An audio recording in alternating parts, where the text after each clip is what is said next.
shape a future. We came to feel the music.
You're watching TBPN. Today is Wednesday, October 1st, 2025. We are live from the TBPN Ultradome, the Temple of Technology, the Fortress of Finance, the capital of capital, the stable of stablecoins. We got a real horse stable behind you. We have now. a real horse behind us. We have a horse. Real horse statue. Not a real horse. Can we pan to something more like a Y? There we go. Look at this. Fantastic. Wonderful new addition. Thank you to everyone that supported us. Thank you to everyone in the chat. You made this possible. Now, we have a horse in the studio. Wouldn't have been possible without the chat. The Slop could never. You have to. This is craft. This is an antidote to Slop. This is an antidote to Slop. This is craft. This is craft. So if you're frustrated with all the AI slop that you're being forced to see, commission a physical monument to beauty, power, and get a massive statue as magnificent as the horse. Obviously, you know, those that watch the show know show is about technology, business, and the equestrian lifestyle. So there is we're obviously going to be talking about Sora basically all day. Believe how massive it's really big. That's what you wanted, though. You asked for a big horse. You got a big horse. I asked Ben. It's not any bigger than a real horse. It might even be smaller than a real horse. I feel like a real horse is huge. It's a bit taller. Yeah, I don't know. We'll have to get a real horse in here and compare it next to one another. There is going to be a huge arms race for making content that definitively cannot be made with AI, right?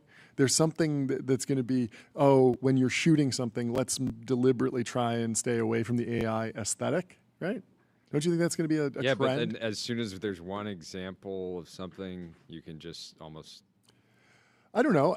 I think it's fun to push the envelope and find stuff. Like I was playing around with both Sora and Vibes last night, and I was trying to get it to generate me and Tyler walking around an MC Escher type staircase with, like, you know, MC Escher paintings where the staircases kind of go off at different angles and it kind of breaks physics. And both models were falling flat on their face. If you've seen Inception, there's a scene where Christopher Nolan uses CGI and some camera trickery to kind of recreate an endless staircase in a real film, and AI would definitely struggle with that. There's a few examples of this. For me, I use the second that I realize something is AI generated, I usually just scroll by it. So if I'm seeing a startup launch video that's obviously AI, I watch like half a second and keep scrolling. Because today, in general, if you could tell it's AI, it's usually somewhat of a low effort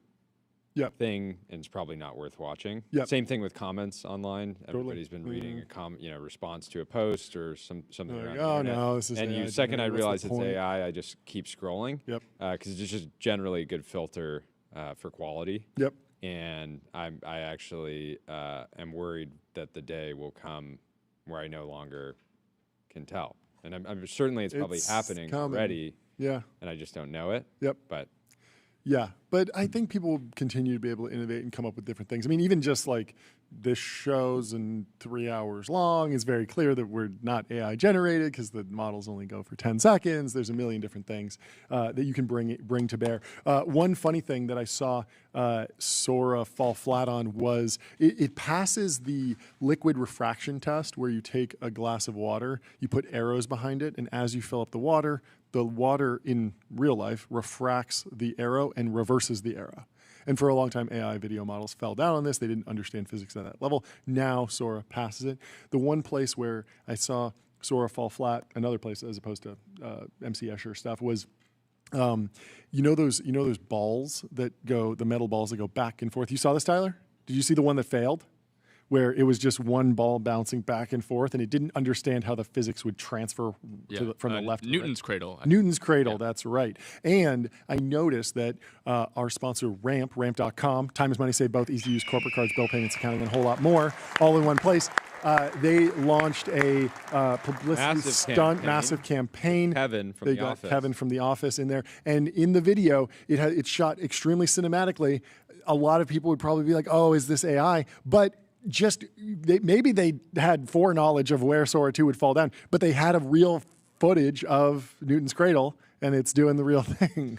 And so it was just very funny that I saw this clip in that video that was the one thing that you can't do with AI, and it's in there, and it lets you know that it's real. And so we will be, of course, following that campaign as it goes out. It's fun. Ramp's obviously expanding the market very aggressively, going after tons of businesses inside and outside of Silicon Valley, and no better way to do it than with a household name, like big influencer. This is what happened with Saquon. Household name in finance. Household name in finance, certainly. Kevin from The Office. Household name everywhere in the U.S., honestly. Anyway. The slop versus farming debate. I got kind of messy with the metaphor in today's newsletter, but I was digging into the reactions to Sora, and my question was, slop is bad. We, the timeline, don't want to be pigs at the trough. And by the way, this last angle here, not AI. This is a camera that is on a. Oh, are we ready to do what is it, like effectively RC operated? Yeah. Oh yes, yeah. This so is real too. So we have this animated camera now, or motion, I don't know, slider.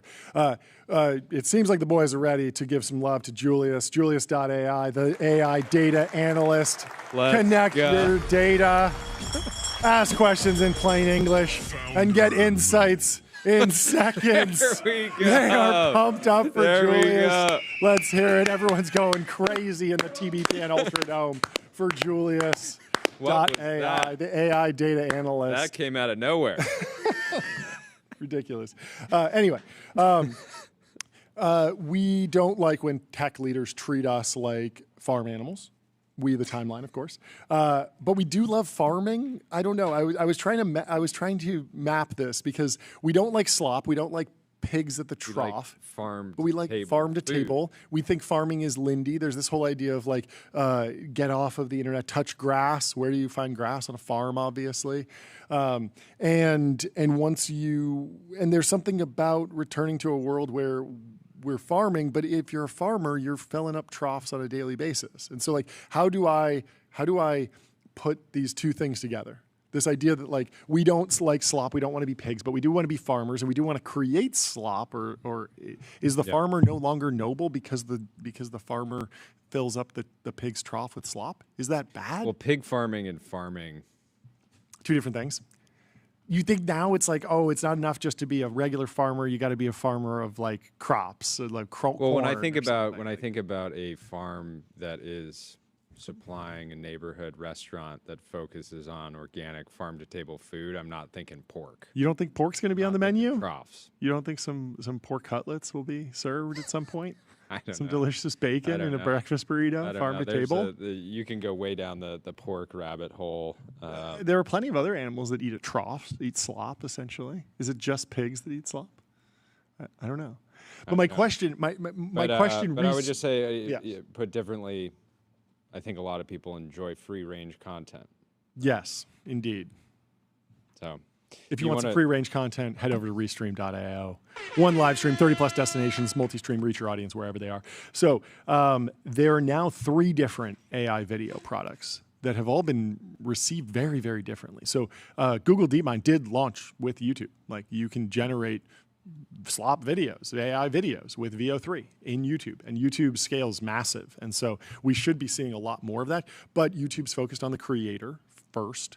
Meta Superintelligence launched Vibes in the Meta AI app. It's a purely AI video feed based on Midjourney, and OpenAI now has Sora. And so understanding the 3 different strategies, who the customer is, how they think about different ways to bootstrap these new networks, all of that's very interesting to me. Where is Meta AI on the App Store right now? Figure it out. So YouTube has number 17 on typically- productivity. Number 17 in productivity. YouTube has Lower typically than beaten the slop perplexity. allegations just because even though there's a lot of faceless channels out there, there is straight up AI content. I see some of it on YouTube where you click and it's like, oh, this new car's coming out and it's just completely fake. Like nothing about it is real. And it's just like, you know, Ferrari launched a new car and you're just like, you click on it and then it's just like, this is just lies. It's not, it's beyond slop. It's like, it's just completely fake clickbait, just optimized for getting It's not entertaining. Yeah, it's view farming. Yeah. Right? Like I'm fine if it's grounded, if there's something that's grounded in reality and then it's constituted. Meant to be entertainment. Totally. But so those are clearly annoying. But in general, I think YouTube has dodged the slop allegations, mostly because there are so many creators who have like crazy niche interests. Yeah. What were you saying? Well, it's so. I mean, YouTube went from being, you know, subscriber list Focused, driven to algo driven, and you know, a lot of the slop that I'm seeing is friends of mine, people that I follow on X that are just sharing it because it's funny and novel and new. But I don't know if I'll be seeing quite as much in a week. You don't see Ghibli's that often anymore. And is this the Ghibli moment or is this the ChatGPT moment? OpenAI was certainly framing it as the ChatGPT moment, but we'll see. We'll keep following it. Instagram also feels similar. What do they call it? The ChatGPT moment for video. For video creation. Yeah. And so I wasn't able to come to a strong conclusion, but I just kind of, in the newsletter today, you go to tbpn.com, throw your email in there. Everyone's looking great chat, now. Regav, it's a good slop. I love the chat. Thank you. Please, sir, just one more slop. I had 5 questions that I think we should debate. Tyler's back in a wonderful looking suit. Your new suit is looking fantastic. I like that green. Dark green, the TB green. It really works for you. I got a brown suit. I should have worn it today. I think it matches that very well. It brings us into the fall, into the winter. We're First day of Q4. First day of Q4. It's a massive celebration. Happy Q4. Happy Q4. Happy Q4 to Privy, wallet infrastructure for every bank. Privy makes it easy to build on crypto rails, securely spin up white label wallets, sign transactions, and integrate on-chain infrastructure all through one simple API. So the first, maybe we should cover Ben Thompson's take because he gave some extra context on Sora. He says some things are old, some things are new. File iPhone dominance of anything new and interesting into the former. The coolest new apps came first to the iPhone in the smartphone era, and if that is still the case in the AI era, can you still say that Apple is behind? Because the Android app for Sora is not live yet, which is, again, crazy considering, like, if code generation's good, shouldn't you just be able to say, like, take our iOS app and translate it into Android and push it out? Rune, you were hyping up Codex. Yeah, hit Codex a couple times, buddy. Yeah, just make it happen. Just clearly one, these things that should be one prompt by this point. There are economic considerations too. Like the iPhone audience will monetize better than the Android audience, most likely. But Ben Thompson continues. He says, "What is new is the reality that compelling AI video generation is very much here and it's widespread. Over the last 3 weeks, we have actual AI video products from Google, Meta, and now OpenAI. What is so fascinating is how diverse these products are, how different they are. Google's building features for YouTube. Meta is building the aptly named Vibes to take you away into fantastical worlds. OpenAI is letting you make as many variations of Sam Altman as you can handle. Indeed, it feels like each company is an entirely different target audience. YouTube is making tools, Meta is making the ultimate lean-back, dreamlike experience, and OpenAI is making an app that, in my estimation, is easiest for normal people to use." And he outlines this idea of the 99-1 rule. rule. Most entertainment value. Which one? Sora. That's not Ben Thompson's take, but that's your That's take. my personal take is that I think they did an incredible job creating basically memes, video memes. Yes. That's what they are. So quickly, to level set on the 99-1 rule, this is the idea that in social media or in technology, 90% of users consume, they're the pigs. 9% of users edit and distribute, they're the farm hands. And 1% of users create, they're the private equity firm that rolls up the farms. The pork. The pork barrel politics, who are redistricting farms and layering tranches of debt. I don't know. The pork roll-up. No, the creators are probably the farmers. I would think in this analogy, and the editors and the distributors are the farm hands. Yeah. So he says, if you were to categorize the target market of these AI video entrants, you might say that YouTube focused on the 1% of creators. OpenAI is focused on the 9% of editors, distributors. I don't know how much I agree with that. And Meta is focused on the 90% of users who consume. 1% of users are the hog farmers. Let's really stretch the analogy as far as possible. Hog farmers. This is when we're at our best. Or the pork producers. Yes. They're pretty... Yes. I mean, farms do have multiple tiers of workers on the farm. It's not that crazy of an analogy. So Ben Thompson, this is where he gives what it feels like, at least to you, as a contrarian take. He says, speaking as someone who is, at least for now, more interested in consuming AI content than distributing or creating it, I find Meta Vibes app genuinely compelling. The Sora app feels like a parlor trick, if I'm being honest, and I'm tired of my feed pretty quickly. I'm going to refrain on passing judgment on YouTube because he mostly watches very specific videos there. He says he has no idea if the evaluation is broadly applicable because who knows if he's like the median The reason consumer. that I think Sora, he says out he of likes the vibes. three, Yeah. out of the three, I think Sora feels like the best strategy, and that is reflected in the charts right now. YouTube VO3 is great, but not to the point where you're one-shotting entire scenes or certainly not one-shotting videos. It can... Pretty good. Yeah, but it can't create anything that's truly compelling. Is that just because it doesn't have the cameo feature and you can't put Sam Altman in there? I mean, I made VO3 videos that were fun. I made videos of me and you driving a Ferrari through the Hollywood sign. That was fun. But I think if it was, you can only use VO3 to create viral YouTube videos. Maybe if you being like very talented and understanding YouTube well, you could do it. It would be very hard and probably harder than just doing things normally. Yeah. Meta Vibes, the content is cool but not interesting at all. I let you demo Meta Vibes, right? I wasn't super interested in it, so that content in general wouldn't even do that well on Instagram, right? I don't know. It does do well. I follow one of those accounts on Instagram that takes Mid-Journey photos and slashes them up into 1980s vibe reels of Swiss bankers in Berlin in the 80s, and they put a cool song over it, and I'm into it. I don't see it that often. Most of my Instagram For You page is bodybuilding content that's 100% farm to table, but Vintage Arnold. I don't know. Gold. I just found but in general, I had the same experience. AI as Ben. AI right now can create wild scenes, and I think Sora leaned into where the technology is today, in that it can be, if it has the right sort of memeable moments, it can be viral by itself. The content can be entertaining and be standalone. You know, watching Sam Altman steal GPUs from a CVS is a human-generated idea.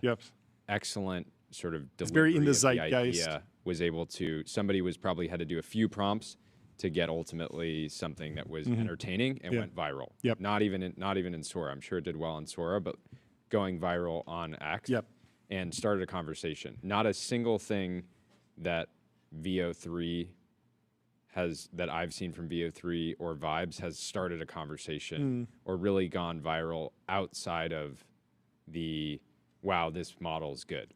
So AI, like video models today, are good at generating short scenes, and if you make them memeable and if you make it easy, these things can go viral. And so, and from my point of view, I think that Sora is the best product. I got 372 likes, 20,000 views on VO3 is amazing, but there are some hallucinations. We're going to have to shoot this practically of us blasting through the Hollywood sign in a yellow Ferrari.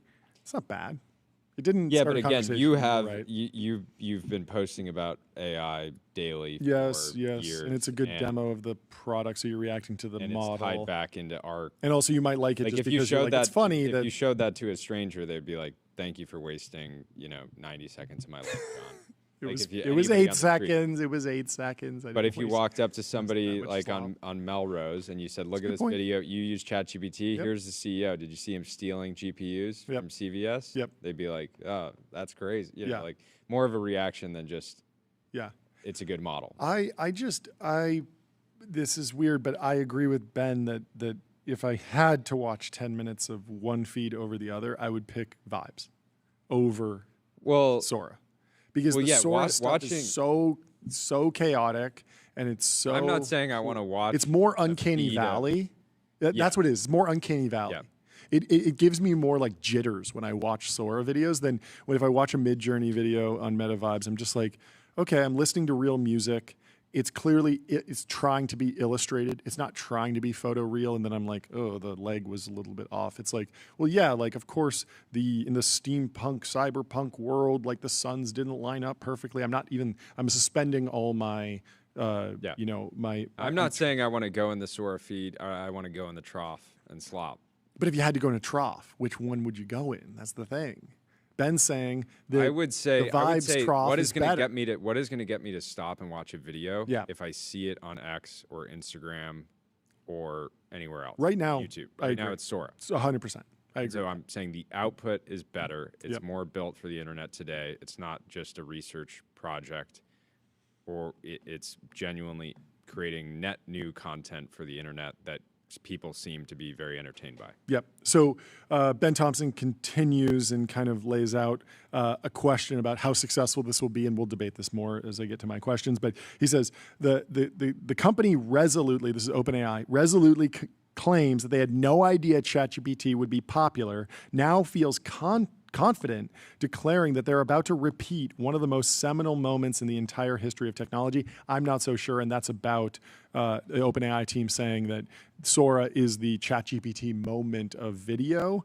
And Ben Thompson says Sora 2 is, to be clear, amazing, and the app is very easy to use. What matters in terms of creating moments that matter, however, is consumption. And while creation is obviously a prerequisite to consumption, it's not the main thing. What made ChatGPT unique was that LLMs immediately delivered perfectly customized content for each individual user to consume based on the most basic of prompts.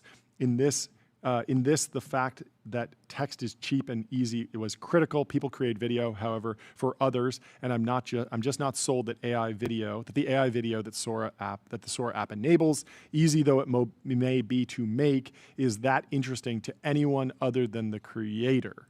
And so you might get a laugh out of making a video for yourself, but how wide-ranging is that going to be? And it does seem to be their Cameo strategy, right? Like, it's like Tyler made a video of me bench pressing and then turning into a golden retriever, and it was really only funny for me and him. Maybe a few other people would think that's funny, but that's not going to do well. Maybe people will come up with stuff that really does go viral in the app. I don't know. Yeah, I mean, the question that's most important to me is I think Sora is a great tool for AI content creation. I think it is the best tool to create AI content for the current internet, which is algo for you video feeds. It's the best product for that today. If you went and imagine you give 3 creators, it's like you get VO3, you get Meta Vibes, and you get Sora. Who's going to have the most views after the end of a week, right? I would say that Sora is like massively overpowered in terms of just generating attention. I think you're right. But scrolling the feed feels like it would make you go absolutely. It is not fun. I've made it. It might be fun in the future. So far, I've opened the. I took your feedback on not actually using the Meta Vibes app, and just going off of the vibes. That's fine. And your experience with it. I've opened Sora a few times, and I've made it about like 3 swipes. 3 chugs of the trough. 3 spoonfuls. And gotten to the point where it just feels really bad for you. It feels crazy. The editing too, like when even just like the cuts from one scene to another are really like out of place and jarring. It makes my skin crawl. Like a lot of the videos are not good. And like just like it feels weird and bad. Like I don't know that it'll stay that way.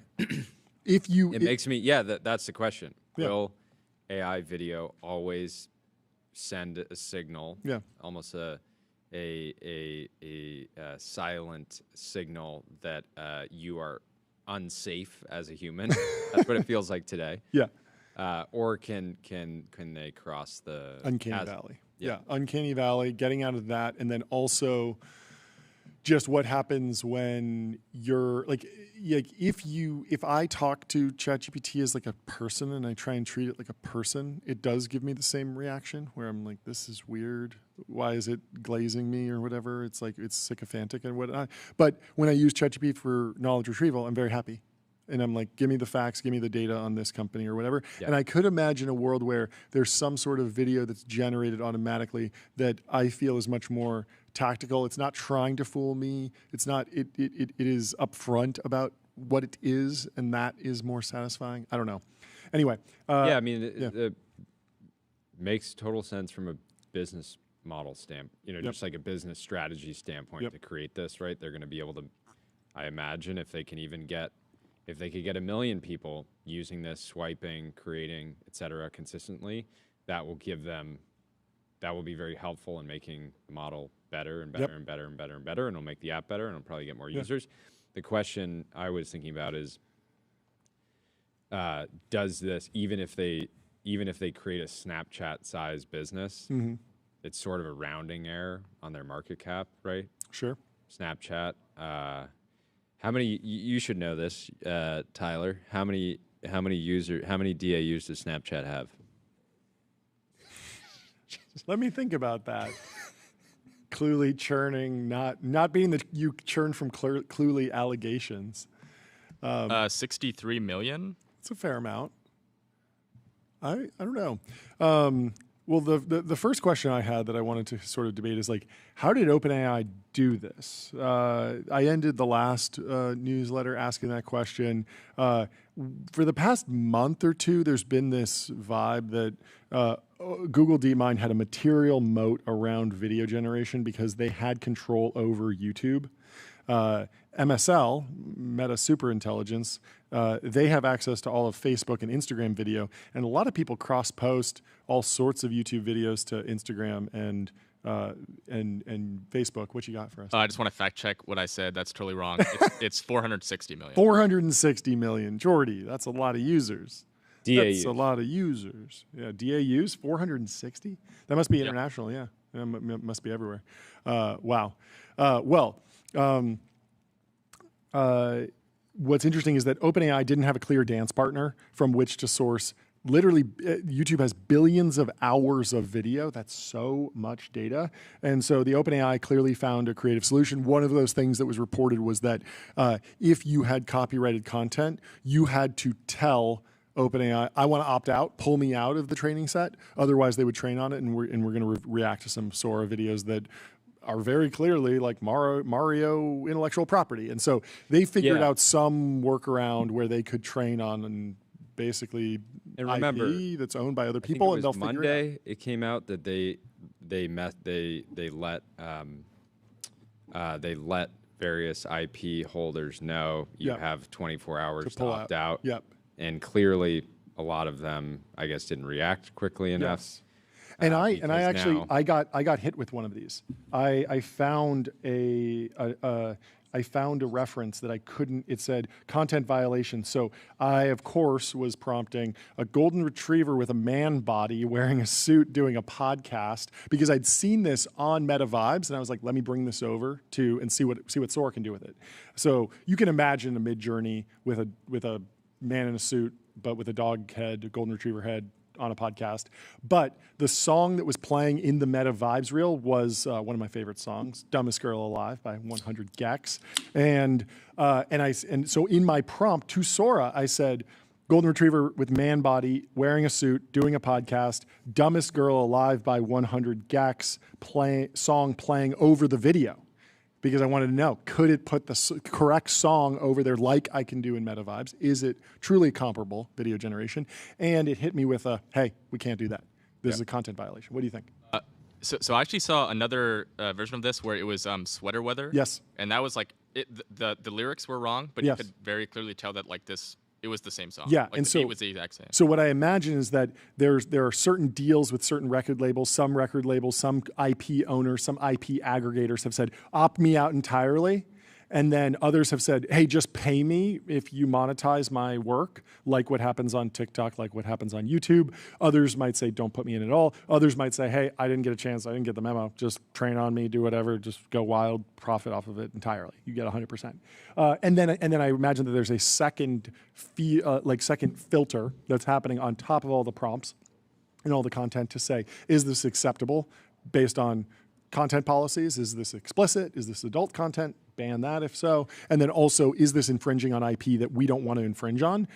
Let's pull that down. And so I don't exactly know. Yeah, one thing that OpenAI broadly is world-class at is style transfer. This is why the Studio Ghibli moment happened. It was perfect, very, very consistently, right? And we saw this again yesterday with people doing their own versions of South Park, right? Like South Park is one-shotted. It looks. You could convince me. Rick and Morty. If the dialogue wasn't too crazy, you could convince me that that was a real scene. Especially on the video fidelity, it looks fantastic. There are others that we're going to react to today that clearly didn't get opted out of the training set, and so they're in there. And who knows how that develops? But this is the story of all social media. Like YouTube was not really on top of copyright holders as they grew that business. When they got acquired by Google, Google had a massive settlement and I believe paid almost $1 billion, like maybe more than the actual acquisition price to settle those lawsuits and get in good with the. We need a prediction market on how big the ultimate settlement for the class action. Yeah, there might be a one-time settlement. There might just be a rev share agreement. I mean, that's what happens on YouTube today, is that if you go and steal my content and you upload this and you start getting AdSense revenue, Google will just route that to me. If you steal some of this video, you take a TBPN clip, you put it up there, and if it starts getting views and starts generating ads, it'll be automatically claimed and come over. I will also have the opportunity to take it down, but by default, I'll just get the revenue share over here. And there's a whole niche business of shuffling around these payments. And you can imagine the same thing. I mean, the same thing happened with TikTok, where TikTok was abusing that 15-second preview in the Apple Music preview. Do you remember this, Jordy? I do. So yeah, like in Apple Music, in the iTunes app, you could preview 15 seconds of any song. Because they were like, well, you pay for that. Was genius. Pay $1 for the full song. Credit to ByteDance for incredible. That one. It was a genius hack. I don't know if it was credit to ByteDance. I think it was Musical.ly, the company before. Okay, same thing. Eventually the same thing. Yes, but that was something where it was very unclear how that would pencil out, and ultimately the record labels got in a good spot with TikTok, I think, and they're happy with the promotion and rev shares that they get, and it doesn't feel like there's active lawsuits. So there's something going on here where either OpenAI is moving fast and breaking things and will pay a big settlement, or they already have contracts in place and will be sharing revenues over time with how much likeness goes. You can already see this with the cameos, where if you upload your cameo and then someone uses your cameo to generate a ton of views, they go viral with it, there's a bunch of ads associated with that, it would be pretty easy to flow, okay, this video generated $10,000 of ad value. We're going to, on YouTube, you get 5,000 of that, basically half. It's like 45% or something, 55%. So you take half of that, put that into the creator payout, and then from the thanks, Nick. From the 50% rev share, you could also slice it up even more. Yeah. So imagine if you upload a YouTube video. And this is something that we were talking about earlier off the air. How does OpenAI, like right now, Sora is a great AI video creation tool. That's undeniable. If they can build a network, they'll have to create durable incentives for people to build audiences, invest in making audiences on Sora, and not just creating the content, taking it to other apps where they already have a big audience, right? The incentive now is to make it on Sora, but share it elsewhere. That didn't matter on YouTube, right? Or on Instagram. Like Instagram was a photo filtering app that bootstrapped a social network on the back of it. Sure. I'm not saying it's a bad strategy. I'm just saying they have to create an economic incentive over time. Like on like, sure, it's great that you need supply before you can have demand, right? But I think that what TikTok did well, what YouTube did well, what all these platforms did is they ultimately became a place where creators could get attention, they could get money, right? Sora needs to drive like user minutes in the app watching. Yes, I agree with that. I think it's maybe... But the last what I was gonna in Act 2 because what I was gonna say is if IP holders, like if people can create John Coogan content and get a rev share or something, and then you get a split, that can create an economic engine that will just drive more activity. Right now, if you look at faceless accounts on other platforms, they historically are very, very difficult to monetize. So if you have a meme account on Instagram, good luck making money on that. You can have 1 million followers, and it's really tough to get much value out of it at all. And same thing for totally faceless, non-personality driven YouTube channels, right? Same thing with X accounts that just share breaking, right? And they're pretty much worthless. So I think Act 1 bootstrap the network on the back of a creative tool. You go there to create a video that you might share elsewhere, but it's shared by default, so there's liquidity in the system, and there's content there for those who do want to scroll it. And then the challenge right now, after that, the challenge right now is I go on the app, I hate it, I want to leave. Maybe I go on later today to try to create a video, and I stick around for a little bit. Maybe the content gets better and better over time. But they got to make it so that it's not disgusting to look at. And can't be understated. The timeline absolutely, the timeline absolutely hates it. The timeline hates it. They could not hate it more. I think people. This is kind of the first time that I feel like people are really impressed with the quality of the outputs from a model, but hate it. With Studio Ghibli, it was like, okay, this is really impressive. You can one-shot this incredible style transfer. It's magical. You look at it, it sparked joy. Some people are getting that a little bit, but at the same time, it's rough, right? Andrew McCallop said he was quoting William Fedus, who's coming on later. Yesterday, William announced Periodic Labs. Their goal is to create an AI scientist. William's coming on the show later today, which we're excited about. But Andrew said, I'm embarrassed for the existing AI players. Imagine sitting on compute empires, yet not operating a Bell Labs-style effort to discover new physics or materials. This is infinitely more valuable to humanity than another video slot machine. Slot machine. And of course, Sam Altman already responded to some of the various frustrations that people had. Let me try to pull this up. It said, so this came from Runner Tushar, said, Sam Altman 2 weeks ago, we need $7 trillion and 10 gigawatts to cure cancer. I remember I was saying. Sam actually said we have to cure cancer and no, he was basically saying there's a world in the future where we might have to choose between free education for everyone and curing cancer, and basically implying, like, if give me $1 trillion, or we're gonna have to make this call. Don't make me make the call. Turns out there's a third demand. There's a third demand, right? So you might have to, he might be in a position where he has to, choose between the infinite slot machine and, free education curing cancer. He's making the argument. He responded to this and said, I get the vibe here, but we do mostly need the capital for Build AI. There's a typo, but it's not this is good. This is good. He put a typo in here intentionally to show that he wrote it himself. He said, we do mostly need the capital for Build AI that can do science. And for building AI that can do science. And for sure we are focused on AGI with almost all of our research effort. Incredible that they were able to create a tool this impressive with so little of their research effort.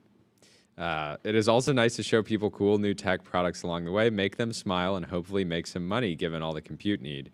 When we launched ChatGPT, there was a lot of who needs this and where is AGI? Reality is nuanced when it comes to optimal trajectories for companies. Totally agree there. And yeah, a lot of people were speculating, did Meta rush the Vibes app to try to be first to market? Yep. It'll be interesting to see how the Meta's down 1.8% today. Hard to read too much into it. There's a number of other factors, including that people now believe Zuck will spend all of their free cash flow on CapEx. Yeah. So some various factors here, but yeah, certainly impressive that Sora was able to go #1 so quickly. Well, over in the code generation world, Cognition has announced that they rewrote Devin for Claude 4.5. There's an interesting article we can break down in a minute, but you can check out Cognition. They're the makers of Devin. Devin is the AI software engineer. Crush your backlog with your personal AI engineering team. Donald Boat is putting a lot of stuff on the timeline. You already mentioned this, but he said, guys, it may seem like their overt plan is to turn your children and grandparents into drool-slurping morons for 551% year-over-year subscription growth, but they actually do need to make 5 million videos of an elephant walking into a McDonald's to cure cancer.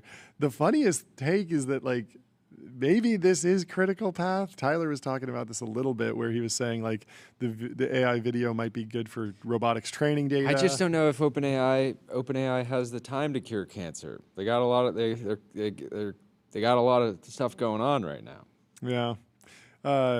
What are you sucked into right now, Tyler? Are you? I made a new video and it's not posting. Yeah, I think there must be too many GPUs are on fire. Yeah, GPUs probably on fire. I texted Tyler, can you make a Sora of Sam Altman as a pig farmer at a trough, putting slop in it? You don't even need to make that. I've seen that on there. Really? Oh, I've seen that like a dozen times. But I wanted him to say oink oink piggies. I think somebody said that. It's really? I think somebody did that.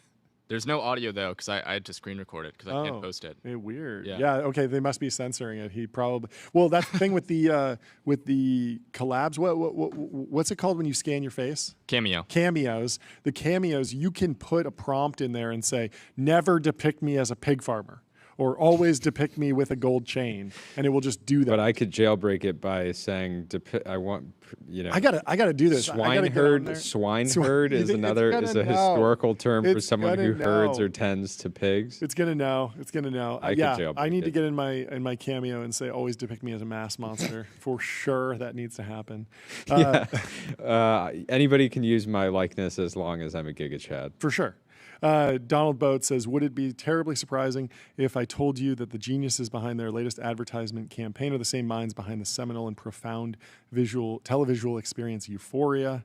Listen to me now. Never take these computer people at face value. As soon as they build a machine of overwhelming might, they are going to send it against you and everyone you love. Donald Boat is black He's pill. so black pill. 6,000 likes on that. Wow. Yeah. And he says, attention, you are out of reply tokens for this month. To continue replying to LaserBoat999, please visit donaldboat.com, link in bio, and purchase either a yearly or monthly subscription. Failure to acquiesce to these demands will result in an authoritative block in 10 prompt minutes. Okay, I guess let's pull up the video Tyler made. Yeah, let's see it. It actually did generate. It generated. I just can't post it. And there's no audio. Yeah. Okay. But in it he says oink oink piggies. This is incredibly photoreal. There is another video in the timeline that's the same thesis, for sure. Good stuff. Well, people are having fun with it. Santiago says, Sora 2 is wild. I asked it to generate the greatest hype video of all time, and it made me this. And it's, of course, the handcrafted Founders Fund LP intro. The Pete Oxenham version with Alex Jones over it. We can play a little bit of this. It's just a classic. It's great.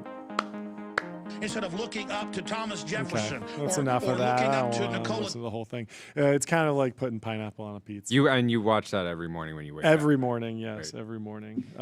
You throw on your MetaQuest and just fully experience it. No. Wilmanitis says, if you genuinely believed you were 2 to 4 years away from AGI, is Sora really the thing you'd release? Brandon says, Jacoby says, sadly, yes. Man was given the whole garden, and we chose to just indulge in the apple. Interesting. Brandon Jacoby, one of the greatest designers in history. True. Of course, his tool of choice is Figma. Think bigger, build faster. Figma helps design and development teams build great products together. I've spent many late evenings in Figma with Brandon cooking some of the highlights of my career. Okay, we got a timeline in turmoil. Boo! Andrew Wilkinson, the tiny man himself, says, I think OpenAI just killed TikTok. I'm already laughing my head off and hooked on my Sora feed. And now the #1 barrier to posting, the ability to sing, dance, perform, edit, is gone. Just 100% imagination. RIP to theater kids. Hunter Weiss says no shot. And Theo says, I can't stop thinking about how bad this take was, and gets 1,000 likes on it. Almost ratios, doesn't quite. What do you think? Is this a material threat to TikTok? Is TikTok now overvalued at 14 billion? A minute ago you were saying, oh, 14 billion's too low for TikTok. Maybe TikTok's a $200 million company now. Maybe they just killed it. Well, I think we got to talk about TikTok again, because something I wasn't even thinking about, I feel silly now, is that they're probably just going to take TikTok public and it will immediately trade up. TikTok is not going to trade. If TikTok US is public today, yes, it does not trade anywhere near 14 billion. Where do you think it trades? I think it. I mean, so public? they do. I think there's a they do 50% around 15. They're at roughly a $15 billion run rate for revenue. If you assume they're going to be around for a long time, and can get quite profitable if they stop doing this TikTok shop mumbo jumbo. That feels like it could trade at 10x revenue. Yep. So it's right, and that's where it was trading in the private markets trades beforehand, although that was not just the U.S. business broken out, but most people were expecting this deal to land at like 50, 60. ByteDance always was valued far less than the Metas of the world. So the new entity is I think sharing 50% profits with the Chinese entity. There's some flow back of cash flow, so you can't. So the public markets don't care about cash flow, John. Maybe. But you know what is interesting? So Sam Altman is building Sora. He needs an endless trove of training data. Larry Ellison just bought TikTok. Larry Ellison runs Oracle, which has a massive deal. We need some red. Get the red string ready, Tyler. But Oracle has a deal with OpenAI for massive data centers. How are you going to justify burning all those GPUs? You need valuable services on top of them. There's a world where there's a TikTok OpenAI data deal, a la the Reddit deal that happened that kind of empowered ChatGPT, right? Like, what do you think, Tyler? I think it's also like not that insane to just imagine that in 1 to 2 years, when the tech kind of like trickles down, you just see TikTok release their own version that's just trained on their own feed. Yeah, maybe. Like that's fairly. I mean, at 14 billion, also like it's an acquisition target for OpenAI. Like if they're at 500 or something right now, and they're buying love from in the billions, why not pick up TikTok and then have a huge audience to bootstrap a new network with, tons of training? Well, why data? not buy Snap too? There is an argument for Snap. There is TikTok. Just aggregate them all. Probably, I mean, they're private, so it's got to be easier to get deals across the line. But you know that there's going to be some lawsuits. There's going to be some people fighting that in the antitrust world. But it's hard to justify if your two biggest foundation lab competitors are MSL and Google DeepMind, and they have YouTube Shorts and Instagram Reels. Facebook. It's not that crazy to say, hey, I'm Sam Altman. I run another lab, and I want a play in vertical video. Give me this. I don't know. I don't think OpenAI just killed TikTok. I think OpenAI. I think I disagree with this Andrew Wilkinson take. Yeah, I mean, he obviously structured this post to rage bait, so we shouldn't read too much into it. Yes. In general, I mean, I think and just another reason why it's overly dramatic is that social networks, while scale is critical, are not. TikTok didn't kill Snapchat. Instagram stories didn't kill Snapchat. Right? These are. This was like the one hard post. OpenAI comment is. There was some reporting that ChatGPT is referencing Reddit less. Yes. probably because Reddit is just becoming entirely ChatGPT maybe generated. They are down 11% today on that study.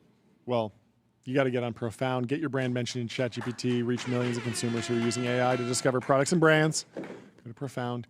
My definitive take on the Sora thing was people vastly overestimate the amount of brain rot that will happen in a year and underestimate the amount of brain rot that will happen in a decade. I think that it's good to have these conversations about the slop farm and avoiding brain rot and searching out Lindy formats for content and not wasting all your time consuming sugar and candy essentially. But I do think.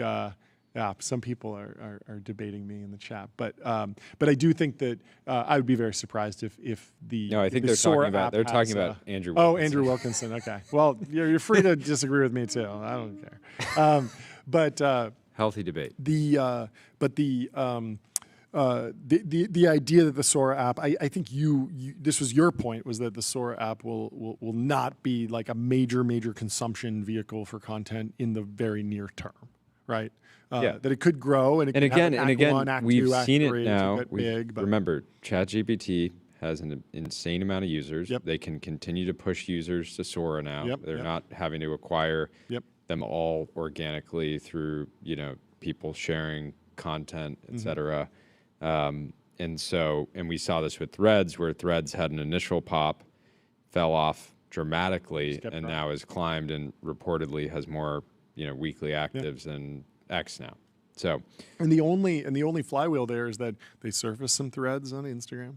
You and have then you to just click in. one button. You can only see the first 10 words. Yep. You're like, I want to know what this person and said. it just brings you over, and they just do a little bit of that every day with 1 billion plus users. And when you have a massive user base, you can just grow it very, very slowly. Yeah. Akshay over at Notion says, why do we keep dedicating our brightest minds billions of dollars and the most powerful GPUs on Earth to build yet another app that optimizes for attention decay?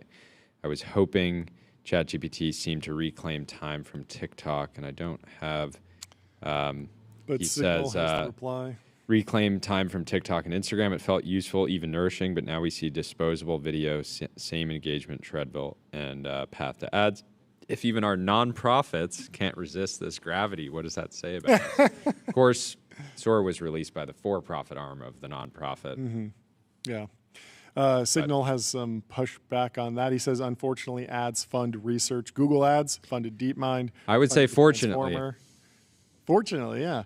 Meta ads, billions poured into AR, VR. OpenAI needs massive cash flow to bankroll AGI. The treadmill sucks, but it's also the only mechanism society has ever found to subsidize frontier science at scale. I say this as someone who despises ads. Eric Seufert, fantastic analyst, Mobile Dev Memo, you should go subscribe, says, digital advertising is the most positive sum economically expansionary technology summoned by humanity.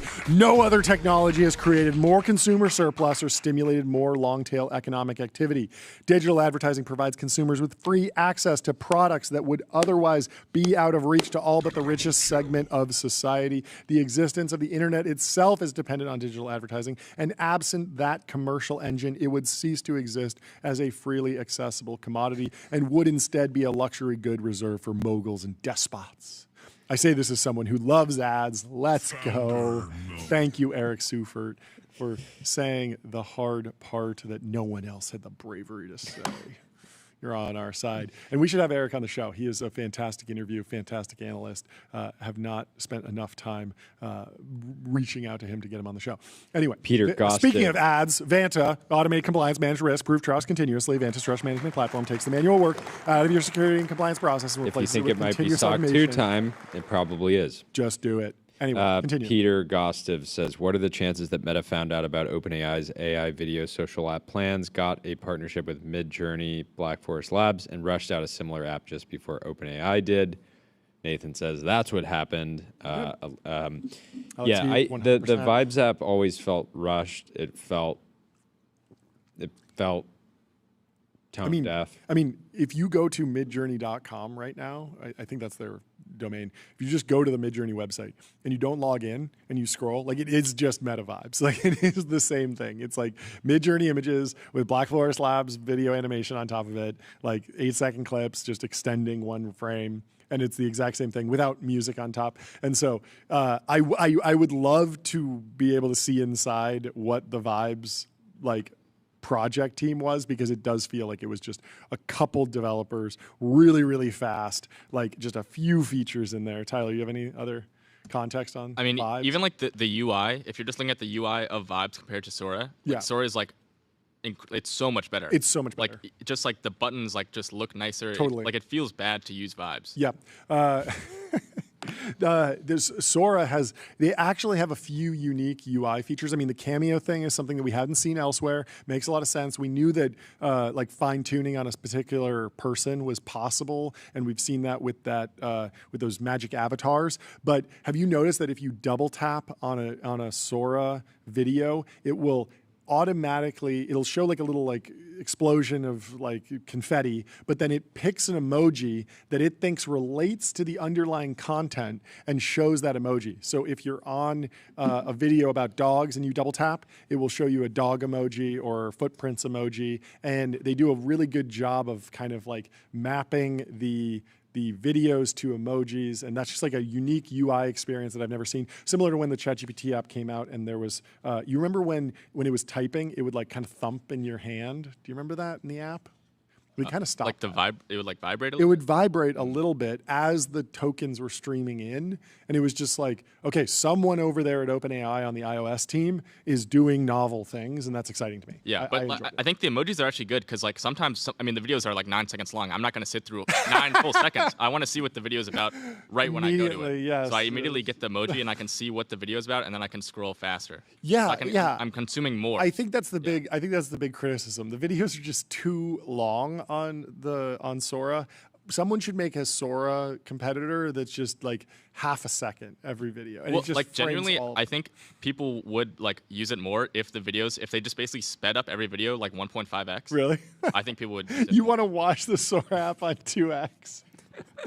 That's so deranged. Oh, I hope we don't lose you, Tyler. It feels like one of these days we're going to give you an intern challenge that just takes you off the deep end. And to his credit, he's got to be ready for questions for 3 hours a day randomly.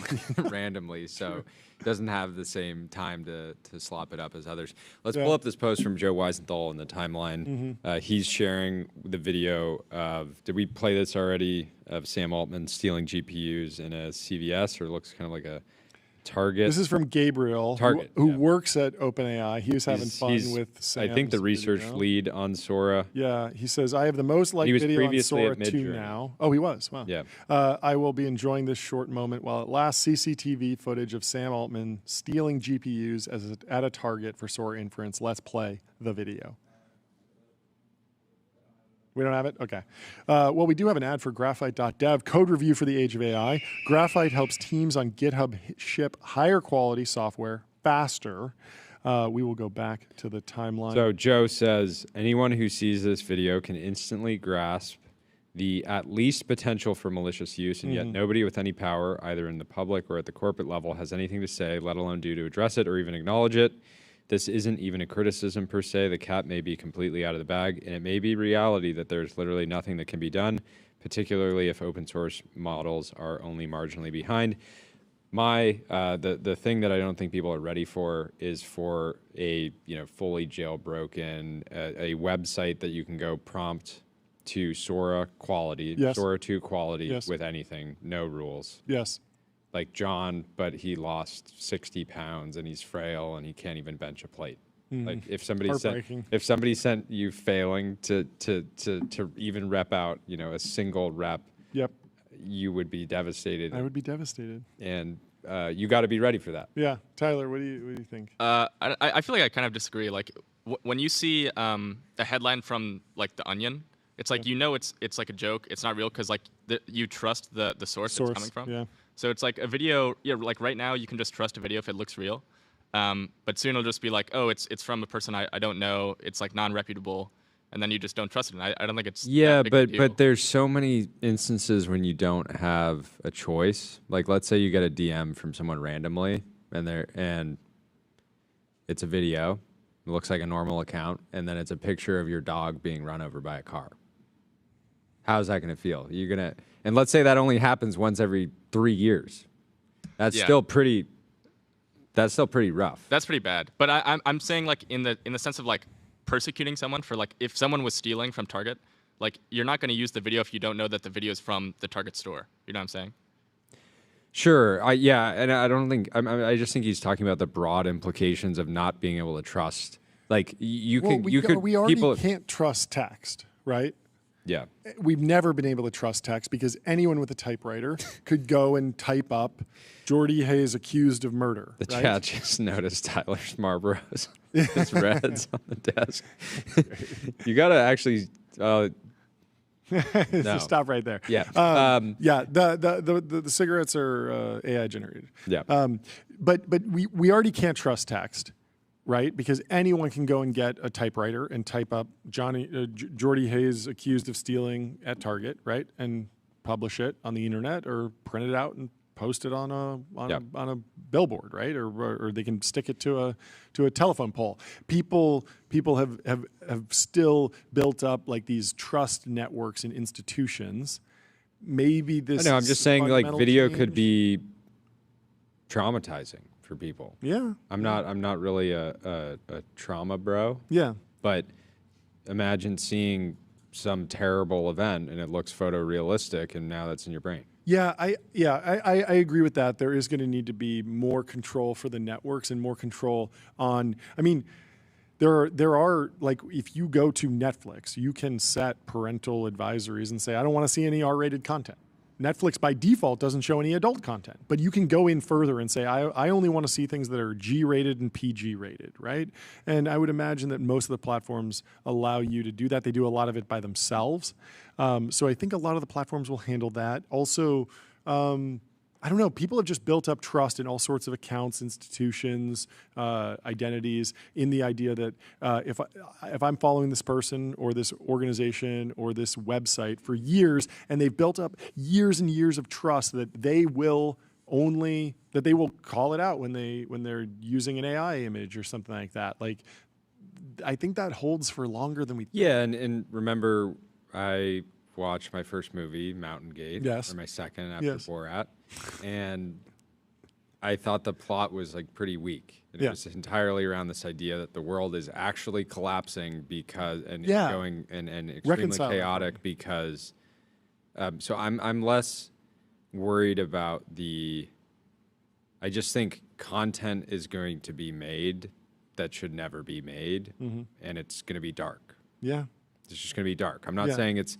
I'm not saying, and most importantly, there's going to be more of that dark content because you can. Because it's just so much easier. You could have made up After Effects right now. You can open up Photoshop and draw a man stabbing someone else, but it's going to look like a made in MS Paint. And you could have spent $1 million to make a photorealistic CGI of an event, but nobody would ever do that. Yes, and now it'll cost nothing to do at scale. Anybody will be able to do it at all times. Yep, and it's just Yeah, it's going to take a while until it's actually free. Like every Sora generation is very expensive to actually marshal all of the GPUs. Like even if you're like, okay, I'm just like a Neo Cloud and I need customers, I'm going to let someone do some inference. Like there's going to be pushback on, you're the one that's hosting this sketchy site that lets you generate celebrities killing each other or something. Like there's going to be pushback across the whole stack, the whole supply chain. And I do think it will take another couple of years for Sora 3 to pass the uncanny valley. It took CGI a long time. It'll probably take a few years. Then it'll take a couple of years for like per generation costs to fall. And then it'll take another couple of years. A couple other examples Gabe in the chat says the Ukraine war was all over the X feed, right? Yes, I personally don't follow any of those accounts. Videos would pop up. I'd say I'm not interested, right? I don't want to be reading about technology through my friends and then suddenly see somebody, get blown up by a drone, right? Yet I saw it a bunch. Yep. Charlie Kirk assassination, same thing. We were live at NICE. I opened my laptop and I immediately saw the video. A lot of people saw the video that wouldn't have you know, if you gave them a choice, do you want to see an assassination or not, they would have said no, but those people still saw it because of the way that content gets services. So yeah. Quick update on the TikTok sale.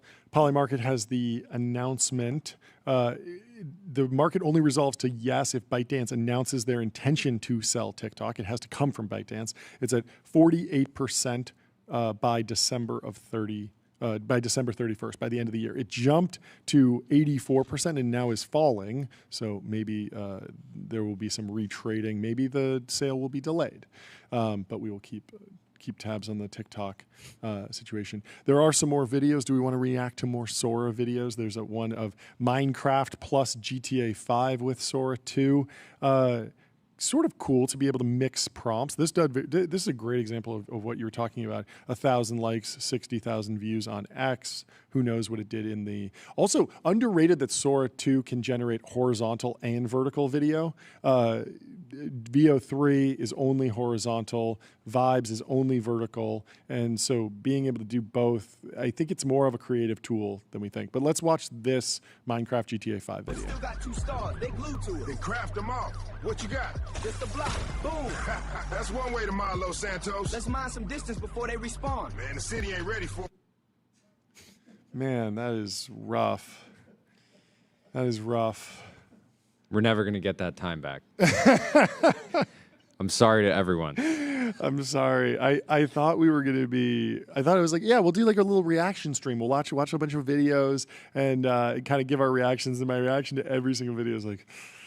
not quite there. And this is different than the DALL-E, like the Studio Ghibli's. Like I feel like that crossed the chasm. It crossed the Uncanny Valley, and this hasn't in some way. I would love to understand ChatGPT's like most active user types, because it feels like, you know, new technology, new product. It's probably, you know, heavily in that teenager to 40-year-old range. And maybe Sora is their way of going after the Facebook user. Yeah. You know, the 50 plus, you know, maybe retired.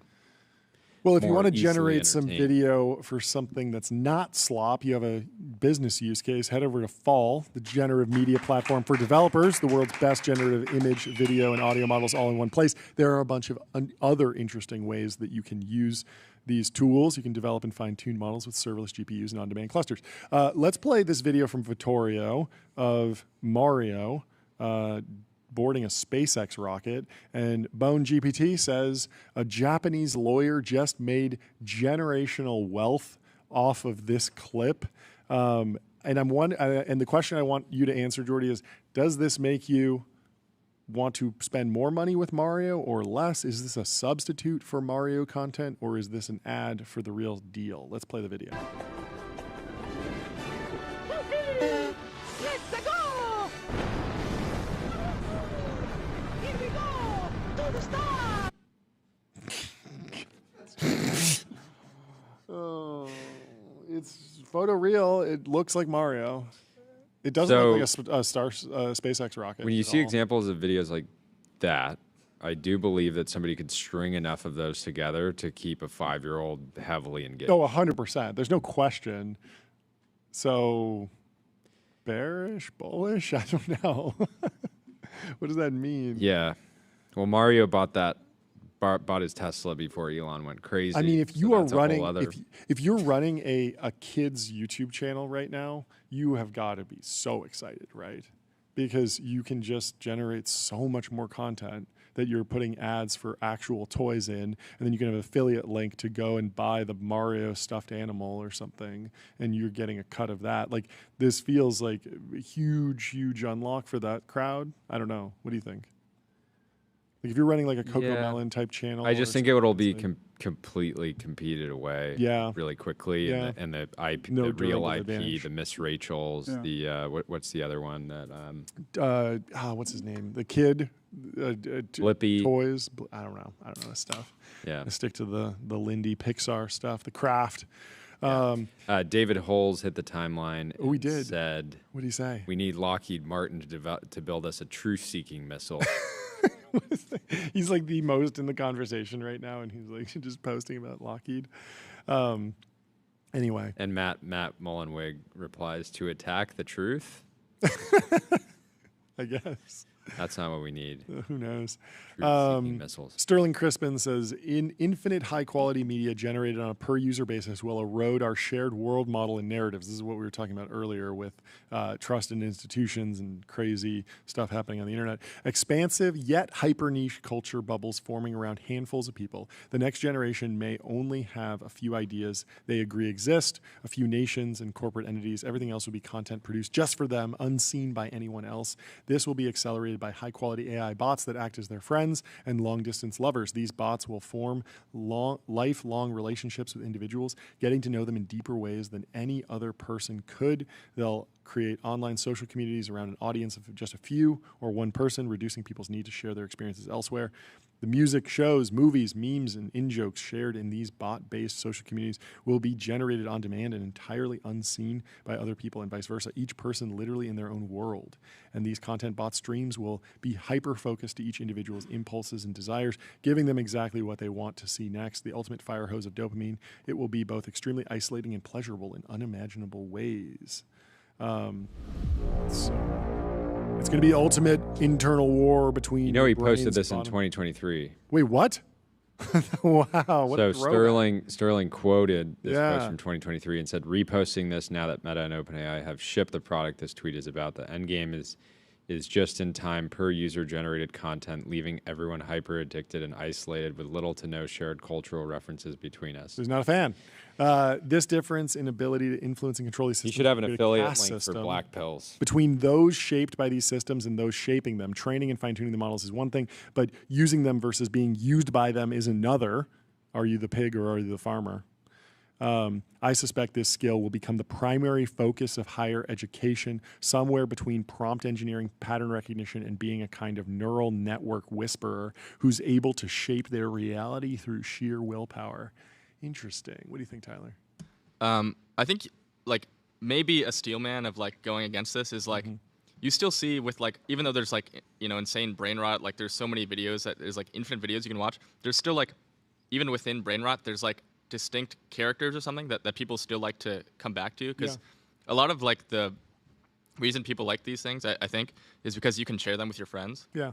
And like if everything is completely customized to you, you can never share it because it will be like completely unintelligible. Yep. So maybe there's still some kind of like shared, you know, cultural thing going on, despite it being completely like custom to each person. There's still something you can kind of share around. The Hayes paradox. I think, Hayes paradox. I think about Maslow's hierarchy of needs. This idea that like I have content, and I basically have a social network that's just for my family, which is like the iMessage group chat and the photo feed that goes in there. It's like you can share family photos with other people and extended family, but it's not. I'm not really. Like my kid photos don't really hit with other people. I'm not really in that world. But then we have in jokes with our group chat of guy friends, basically. That's a very tight circle.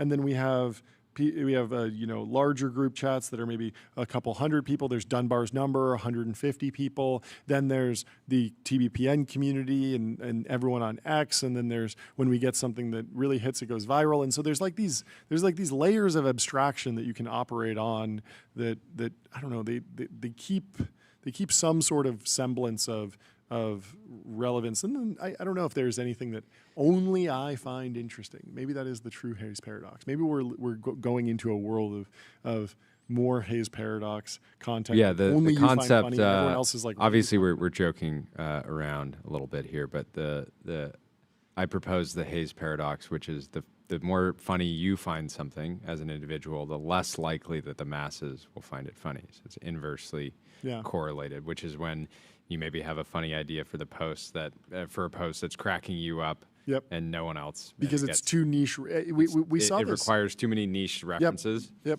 We saw this with, we were joking about like Ben Thompson being on vacation a particular day. And there was some joke about that. And like, unless you understand our context and then also the Ben Thompson context, there was like 100 people that would get that joke, whatever we posted. Yeah. And so it just didn't do well. But I did notice that a few people who liked it were like my friends, my real friends, Yeah. people in real life, like, and it would hit with a certain I like audience, finding a like video or meme that I know I'm not going to send to anybody but yes, you. Yes. And or just the 6 person Yeah. group chat, or just the family group chat, or just the small niche community on X, or the bigger, broader community, and stuff goes viral all over the internet. Brian Lovin says Sora 2 looks impressive. What's even more impressive is how little I care to watch anything made using it. The Notion team is just firing shots. They're going hard today. Well, is Notion? They are. Notion's on Turbo Puffer. Search every byte, serverless vector, and full text search. Built from first principles and object storage, fast, 10x cheaper, and extremely scalable. I knew I had to lay up there because it's such a logical partnership between those two companies. Alex Albert, who we had on the show yesterday, says over these next few years, it's going to become more and more important that you resist letting slop consume you. Keep creating, keep learning, keep thinking. There is a wild, wild divide between like the slop farm video apps and then the coding agents. Like no one's really leveling slop complaints about coding agents, and it's something about like I don't know. You don't just consume it, or I don't know. What do you think? I think there are some people who are like vibe coding apps just produce like slop code, but there is definitely still a difference. Yeah, I guess there's still so much of a human in the loop, and it's such a and most of the code that will be written with Claude 4.5 is doing stuff that I don't know. It's just like it's automating manual processes. It's not something that you're looking for craft in necessarily. Tom Osman in the chat says hog engineering. Just post hog engineering. No, hog engineering. It's the slop vibe coding app. Yeah, I don't know. There's a bunch of great memes in here. Parham has a photo of an image loading in images in ChatGPT. We need more compute to cure cancer, right? And it's like a Bart Simpson or Lisa Simpson image loading. Casey Neistat had a good summary of Sora. It's TikTok, but all AI, but with real people. Yeah, very interesting. Can we play the Casey Neistat video of him reviewing a giant nicotine pouch? Size of the slider. I'm gonna try it. Oh my gosh, it's like a pillow in my lip. It's crazy it allowed. This is allowed content because did he make this? Did someone else make this with him? Did he upload his avatar or his cameo and allow that? And then in general, with Zen, too? You think PMI is on top of this? Like, how is our IP being used in? Well, I don't think PMI would mind that at all. No, not at all. And so there's this weird free ad for Zen. Totally, and they can't advertise on typical social media platforms. So yeah, very, very odd times. Odd trade-off if you're a CEO of some legacy company with some IP, with a brand, and you want to know, well, what has Coca-Cola thought about Instagram over the past 3 years?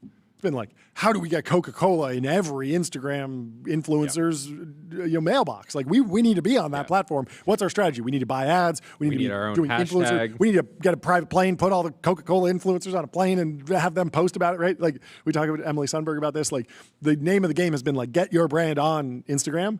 And now there's going to be a question for a lot of brands, like how do they get their brand mentioned in Sora? That'll be an interesting thing. Maybe James from Profound will chime in on recommendations for strategy for brands, for creators, for folks that aren't just deciding whether or not to consume. Tyler, maybe an interesting idea is like once these models kind of get out, like at least to some extent in like open source stuff where you can make your own model. I think it'd be cool if some like big company basically does free inference, but they fine tune it so that every video has their product in it. So Coca-Cola releases some like platform where it's free inference. You can do any video you want, but every single video has the bottle in it. Yeah, I think that could be an interesting idea. Yeah, I'd like that. We could definitely. That would be definitely potentially abused to degrees never before. Immediate, you know what people are going to go and do? They're going to try and degrade the brand that's providing that free inference immediately.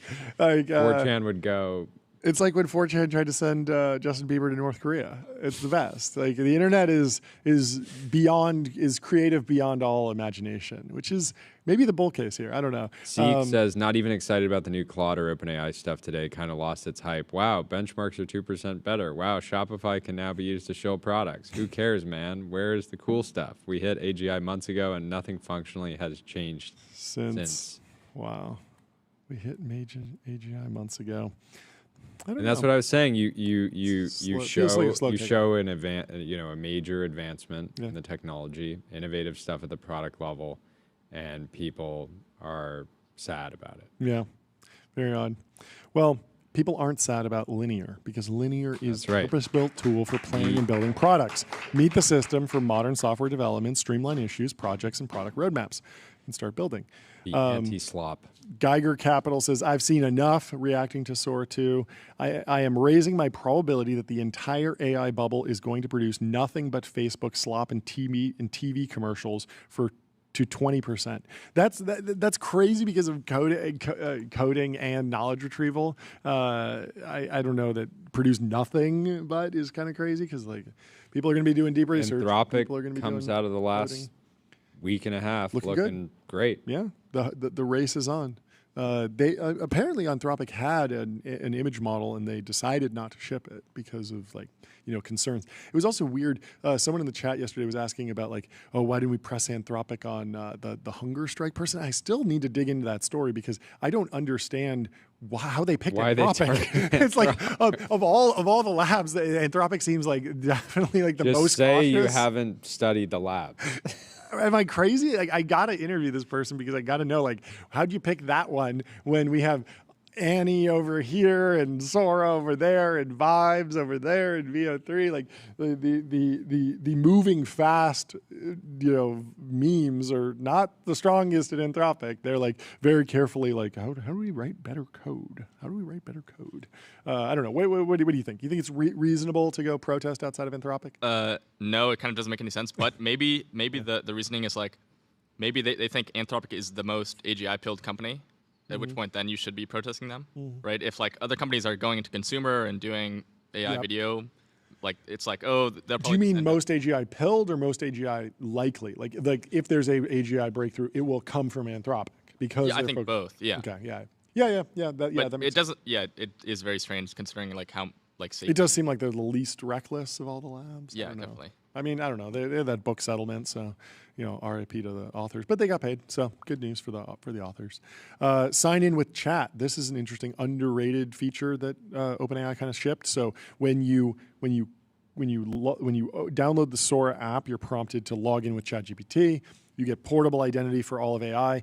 It doesn't feel like they bootstrapped the Sora feed. There isn't enough content right now, but in theory, there is a world where if we were a couple months down the road and there was a lot of content in there, the Pulse feature from ChatGPT, I think is fantastic. I haven't been a DAU yet, but when I went on Pulse, it was pulling really interesting articles about CapEx and AI labs and even some production equipment that we're using here. I liked it. I felt like it was properly fine-tuned on me. I didn't feel like my Sora feed was that. It was all the same Altman stuff. But you could imagine a future where you've been using ChatGPT for a while. You just find out about Sora in December. You're at Thanksgiving or something in November, and your cousin says, "Oh, are you using ChatGPT?" And then, "Yeah, I use that every once in a while at work." And they're like, "Well, you should check out this new app." And then when you go and sign in with ChatGPT, the first Sora feed is quickly looking at your ChatGPT history, understanding that you have a dog, understanding that you have a particular type of dog, understanding that you have kids, understanding that you like to travel to France. And so it puts all that together and routes you to a particular corner of the Sora feed and gives you more customized content. And you can imagine Sora going pretty hard over Thanksgiving. Yep. Just because it is optimized for entertainment. Yeah. Tyler, I'll let you respond, and then I have another thing. Yeah, I was just going to say, I think it's even more natural, instead of just putting you in some corner of the algorithm, that it just actually just writes the prompts for the videos. Totally. Yeah. You can already see that that's what it's doing in Pulse. It's clearly looking at what I'm searching and then writing new prompts for John searched for AI CapEx. write a new prompt for what he might be interested in, go find news sources, piece all that together, generate an article, even generate an AI image as a header for that article, and you could just generate a video that summarizes that or entertains based on that. It is a further step because it's basically just firing off like an O3 Pro or like a GPT-5 Pro query for me, and those are great, and whereas these are clearly still in the uncanny valley, not really delivering value. But you could imagine that I open up my feed, and if I look on my YouTube, like my YouTube Shorts feed is like Dylan Patel clips, and like it is like meat and potatoes. Like I like the content that gets surfaced to me, and you can imagine that Sora is generating that stuff, and that would make the positive reception, like the more customization, the more personalization there is, people will love that once that happens. And it moves out of this just like, it's all demo clips of like Sam Altman. Like people the people will get sick of that. They'll want something special. Anyway, numeralhq.com, sales tax and autopilot, less than 5 minutes per month on sales tax compliance. If you're selling something online, you gotta get in. Let Numeral worry about it. Meanwhile, in the real economy. What you got? Things are bleak. Oh, yeah? Things are bleak. ADP revised down September payrolls. It's now negative 32,000, worst since March of 2023. And certainly a barbell out there right now. Where are we? I just pulled that up randomly. Oh, okay. Yeah, you're not lost. Really far. Yeah. But I just think it cannot be overstated how detached tech is from the AI hype cycle is from the real economy. It's true. We will see where it goes. I don't know. Where should we move to next in the real economy? There are a lot of different things in the real economy. Let's just get out of Sora 2 land. Okay, sure. Our partner Adio was running some ads in London. There we go. Nicholas Sharp posted some photos, and they're beautiful photos of these billboards. We love billboards. We love Adio. Customer relationship magic. Adio is the AI native CRM that builds, scales, and grows your company to the next level. This is interesting. San Francisco got inspired and built the elevated Salesforce Park, a true downtown jewel. This was apparently that allegedly real? Inspired by the line. Wait, no, what's that one called in Manhattan? I forget what it's called. See, my immediate reaction is this real? Because it looks incredibly beautiful. It is real. This is Salesforce Park. This is Benioff going off. Credit where credit's due. Yeah. Benioff cooked. He did. This is amazing. This is not what. This looks exactly like the future. This is what the future would look. You know that. Yeah. Well, have you been to the High Line in New York? Yes. The High Line's interesting. It's over a mile long, elevated park.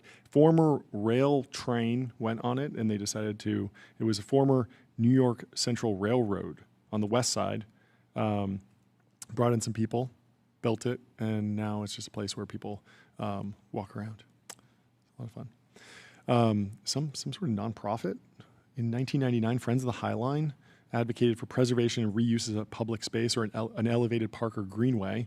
Celebrity New Yorkers joined in on fundraising and support for the concept. Repurposing the railway into an urban park began in 2006 and opened in phases from 2009 to 2011 to 2014. The spur and extension of the High Line that originally connected with the Morgan General Mail facility at 10th Avenue and 30th Street opened in 2019.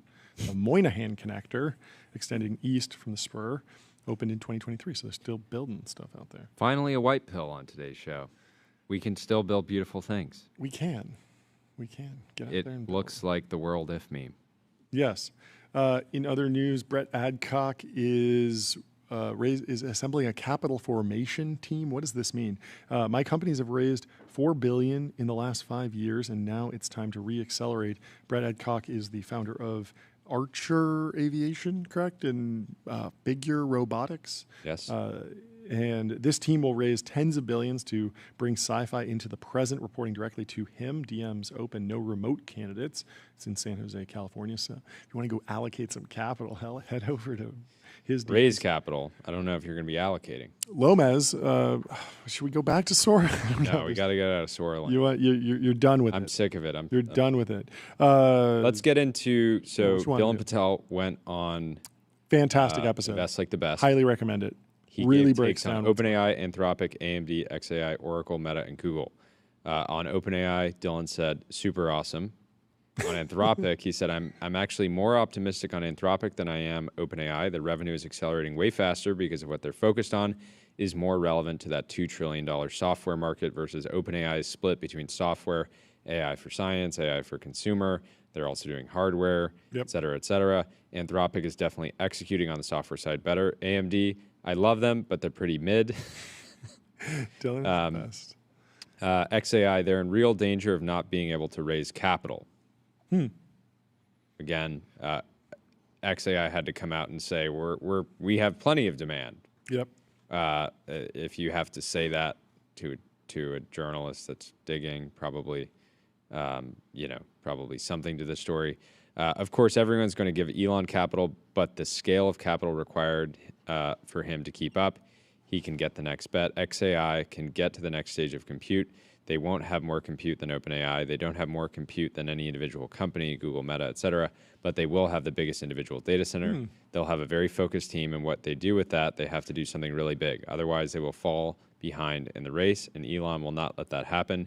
He can subsidize and fund this round, but as rich as he is, he can't go to a 3 gigawatt data center unless he gets capital, which he can't do unless he gets revenue and fundraising. Again, XAI has government contracts. They have romantic companions. They have romantic companions. They have there are knowledge people retrieval that love, on X. Like, Grok, is this real? That whole thing. I do wonder, it's funny to reflect on the mood around the romantic companion launch, Ani and Valentine. People were definitely like, this is bad, but it'll be popular, which is the same that we heard about Vibes, and it's the same that we're hearing about Sora, right? And I wonder, like, is it popular? Like we were kind of debating, and one of the ideas that was kicking around was like, okay, maybe this is weird. Maybe it's Black Mirror. Maybe it's dystopian. Maybe it should be avoided as a recommendation if you want to live a good life. But it's possible that this generates $1 billion in free cash flow because people love talking to their AI girlfriends, and then they wind up buying their AI girlfriends' virtual items that are 100% margin, like the CSGO skin that I purchased for myself, which I still enjoy. And you can imagine a situation where you fall in love with your AI companion and you're spending not just $200 a month for Grok 4 Heavy Pro, but you're spending millions. And you get the whales that you see on which sounds crazy, mobile but games. People have actually done it that. Happens on OnlyFans and it happens on mobile games, right? There are whales that spend a ton of money because they have a ton of money and they love the product. Has that happened? Like, I don't know. I haven't heard any stories about Ani like whales or Ani companions or Ani even getting a lot of traction. Like it's not like we've seen popped on the charts in Japan. But how are we tracking? And then also like it's rolled into so many other products. It's like there isn't like a standalone metric that we can be tracking because it's not a public company and it's not a pure play. And so it's not like we can be tracking DAUs and time on site and average ARPU month by month or quarter by quarter at this point. But it'll be interesting. I don't know, but I mean, it does feel like if they can get that flywheel going, that's something that could be a catalyst for marshaling the capital, regardless of what you think about it morally. If there's demand for that inference to chat with Ani and Valentine, and that's something that OpenAI and Google and Meta are staying away from, well, that's an opportunity. So we'll see where it goes. Oracle's going to make so much money if you believe OpenAI is successful. Meta, Dylan Patel thinks Meta's got the cards to potentially own it all, the only company in the world that has the full stack from good hardware. That's what Meta just showed with their glasses with the screen, plus good models, plus capacity to serve them, plus the knowledge and know-how around recommendation systems to know what content to put in front of the user. It's all four of these that you need, plus the capital. I think Meta is close to being the only company that can do that. Google, Dylan Patel was pretty bearish on Google 2 years ago, but he's super bullish Google now. They're waking up on every front. They're taking the TPUs, they're selling them externally, they're taking their models, and they're actually competitive on them, and they're training much better and better. They're being aggressive on infrastructure investments. There's a lot of dysfunction throughout the company, but they do have the hardware business that they can pivot into this. They do have Android, YouTube, and all these IPs. They have search that can come together when we turn to the next interface of consumer, but they also can dominate the professional sense too, and I think Google's well positioned to capture both markets or a meaningful share of both. Well, interesting they didn't cover Microsoft in here. No, and they also didn't cover Fin.ai, the #1 AI agent Should for have. customer service, #1 performance benchmarks, #1 competitive bake-offs, #1 ranking on G2. But we'll have to get Dylan Patel's take on that. In other news, we mentioned it earlier, but the team over at Cognition rebuilt Devin for Claude Sonnet 4.5. I don't think we'll have full time to dig into this whole write-up, but it's interesting that they dropped in Sonnet 4.5 into the old Devin, and they did see a higher score, but it took more time. And so they rewrote it, and they got both an even higher score with even more time saved, which is obviously valuable. They said the new version is twice as fast and 12% better on our junior developer evals, and it's now available in agent preview, and they're keeping the old Devin alive. It remains available. Alex, we didn't get into it a ton, but Alex in Anthropic yesterday was very excited about 4.5's potential on the agent front. Yeah. Nick Carter has a good little deep dive. I was going to call it a mid dive, not. It's pretty deep. It's Do you pretty want deep. to hop into this? We got a guest join in 6 minutes, but we can try and rip through this. We can come back to it. I'd like to have Nick on the show to talk about this, but let's go through it. It's an interesting question. A few points here. Please. He says the stablecoin duopoly is ending. He's obviously referencing USDC and USDT. Circle equity is currently worth $30 billion. Tether's Topco is reportedly raising capital at $500 billion. Which would become, if they can get that done before OpenAI, that would be the most valuable private company in the world. Isn't that more than SpaceX? More than SpaceX, more than OpenAI. Why do bank robbers raising, rob banks? I guess, That's where the money is. Tender at 500. Yeah. But yeah, again, this I think the most profitable per company in the world on a per employee basis. Extremely profitable. Together, the two stablecoins boast $245 billion in supply, or about 85% of the stablecoin market. Since inception, only Tether and Circle have maintained meaningful market share. No one else has even come close. DAI peaked at $10 billion in early 2022. Terra's Doom UST did surge to $18 billion in 2022, but accounted for only 10% of the market, and that was only briefly. The most ambitious attempt to dethrone Tether and Circle was Binance's BUSD, which peaked at $23 billion. So he goes into some of the new market dynamics. One, we had Zach on from Bridge yesterday talking about how anybody can now sort of quickly originate stablecoins.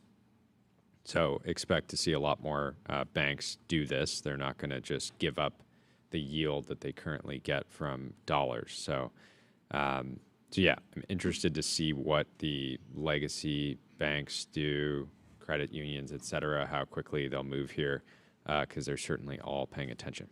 Yeah, I still don't fully understand the full chain of value accrual, because if you need cross-chain interactions, there could be a tax there as you're trying to get from one stablecoin to another.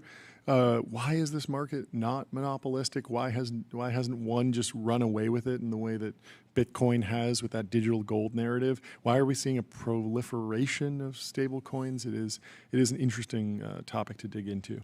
But anything else you want to cover from the? No, do we have our first guest yet? Not quite. A couple minutes. How'd you sleep last night?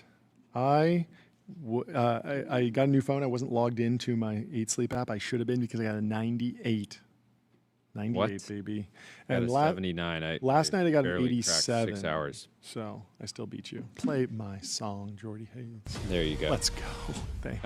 Buco Capital shares Amazon, Google, Microsoft, Meta, and Oracle are now spending 60% of their operating cash flow on CapEx. It's time to build, baby. I expect it to go higher. Where do you think they'll get to? Yeah, why not spend 100% of it? Why not spend 100% of it and then go raise debt and then spend more? Like, I don't know. What's the efficient frontier? If the capex is valuable, if it returns profits, go higher. Liz says it's going to go even higher. Well, we've talked about it. But if you have the leaders of these companies that don't care about ROI, that could take us into quite dangerous territory. Potentially, yeah. What do you think, Tyler? I just have some other news. Yeah, what else? Thinking Machines has released a product. I mean, it's not really a product. It's an API. It's an AI video app, and it's adult themed. They took the reins off. Thinking Machines. What do you think the machines are thinking about? They're thinking about gooning. No. But it's basically what is it? It's an API. Okay. You can basically do like training. So okay. it's like they have a couple supported models. I think it's just Quen and Llama, a bunch of those series. But it's just like we handle the infrastructure. You just give us the data, and then you can fine tune easily. Is this? I remember the narrative around Thinking Machines being like it's RL for business. So if I want the fine tuned version of the most cutting edge open source LLM, Thinking Machines will allow me the infrastructure to do that, to fine tune, to reinforcement learn on top of my data. I don't know if it's. I think it actually is RL. Mm-hmm. I need to read through the whole announcement. They haven't released a ton of it, but pretty interesting. I mean, it seems like kind of very competitive with. I think OpenAI offers the same thing. They do. Fine tuning of the big models. But maybe there's value in focusing and being known for that specifically, and then having a really clear divide. I mean, OpenAI with that product, obviously, if you're on the enterprise plan, they won't train on your data, but there's still like this. You're dealing with a Shoggoth with multiple product lines. You go to Mira, maybe you get a more focused team that's really, not AGI built at all, I guess, right? Does this update your timelines, your PDoom? I don't think so. I mean, this is kind of expected of what they were like. They kind of said that they were going to do RL for business. Yeah. They're doing fine tunes. This was our riff. What did Mira see? Everyone asked, what did Ilya see before he left? But what did Mira see? Maybe she saw business value creation, and that's what I like. Let's hear it. Let's hear it for value creation. Machines. We love it. Fine tuning. It's essential. Who else is going to do it? There's a $6.2 million fundraise for Nozomo. Why? I cannot pronounce that. Arlen. We interviewed Arlen. Arlen. That's right. At YC Demo Day. YC Demo Day. Amazing. Well, congratulations to Arlen. CRV's in, Box Group's in, Local Globe. Some good names. Hit that gong for Arlen. Congratulations on the progress. Congratulations. There's some other cool stuff. Mr. Hafner here, Donajar is announcing Dreamer 4, an agent that learns to solve complex control tasks entirely inside of its scalable world model. This is what Tyler was alluding to with some of the value of world models besides just playing Minecraft, actually teaching, just serving as a reinforcement learning environment. And then there's a bunch of other stuff in here. Intern says, hey man, just wanted to reach out and say how much I loved how much you drank at the networking event last night. You're not going to get that on Sora. You gotta go to X for that. You're also not going to get that from Grok, apparently. No, it's not yet. There's also a wonderful ranking of energy drinks here. Notably missing is Andrew Huberman's Yerba Mate, Mateina, of course. But Goth says the gold can is elite. If you don't believe me or don't get it, I don't have time to convince you. Sorry. And that's the caffeine-free Diet Coke. I do the caffeinated Diet Coke. But interesting. I don't even. This post is claiming that the gold can Diet Coke, the caffeine-free and sugar-free Diet Coke, it's just forever chemicals. Apparently, is the drink of men who are destined to find eras, change history, and who will be remembered for pure forever chemicals. Carbonated forever. Well, if you're bullish on Coke or bearish on Coke, head over to public.com. Investing for those that take it seriously. They got multi-asset investing, industry-leading yields, and they're trusted by millions. We have our first guest of the show, Reece Chowdhry from Concept Ventures. Welcome to the show, Reece. How are you doing? Good. How are you guys? Big fan of the show. Thanks for having me on. I really appreciate it. Thanks for hopping on the show. Give us the news. Break it down for us. What's happening today in your world? So today, well, actually yesterday, we launched our latest fund. It's $88 million. Yes, you can ring the gong. Great hit. We have a bell in our office, and we put it in many years ago, and people would always ring it as well. So I thought that's I love the analogy. So let's go bigger. Yeah, let's get you a Liberty Bell. I just from the way you described the bell, I can tell it's not taller than you, and it's got to be huge. I want a massive. Well, 88 million. You have the management fees to have a bell guy that just stands there ready to. People think 2 and 20 you get 2% for the fee. You don't get 2%. You get 2% over 10 years. 20%. You could spend $2 million on a bell tomorrow, and I think you should. That's it. That's the first order that's going on Amazon. So give us the pitch for the fund. Give us the strategy. A bit of a contrarian take. You're hunting for value in Europe. Yeah, we are hunting for value. So for us to be, obviously, we're based in Europe. We're based in London. So contrarian to many guests you maybe have on the show. Extremely. Awesome that you've got some European founders on. Of course. And Carl and Victor, I saw that. So again, 2 contrarians there as well. And so we really focus on that earliest stage of investing, the concept stage or that pre-seed stage. There's not many pre-seed funds in Europe, and we've got the largest as of yesterday. And we're focused exclusively on investing in the people themselves. Sure. So we go very, very deep in everything about people, from like their childhood to how they met their co-founder, and what they spike in, and do they have are they like a chess champion? And we break it down into kind of 4 kind of archetypes, which most unicorn founders specialize in. So we have no sectors, basically. So either you're a first-time founder that maybe worked at big tech, you had a first-time founder that you've been at a unicorn, we've got a company that spun out of Synthesia, a company called Anam, which is backed by RevPoint, or you're a second-time founder or a PhD spin-out. And so within the team, we all kind of specialize in one group of people, and that really gives us an insight in traits, having worked with, I don't know, second-time founders. Yeah.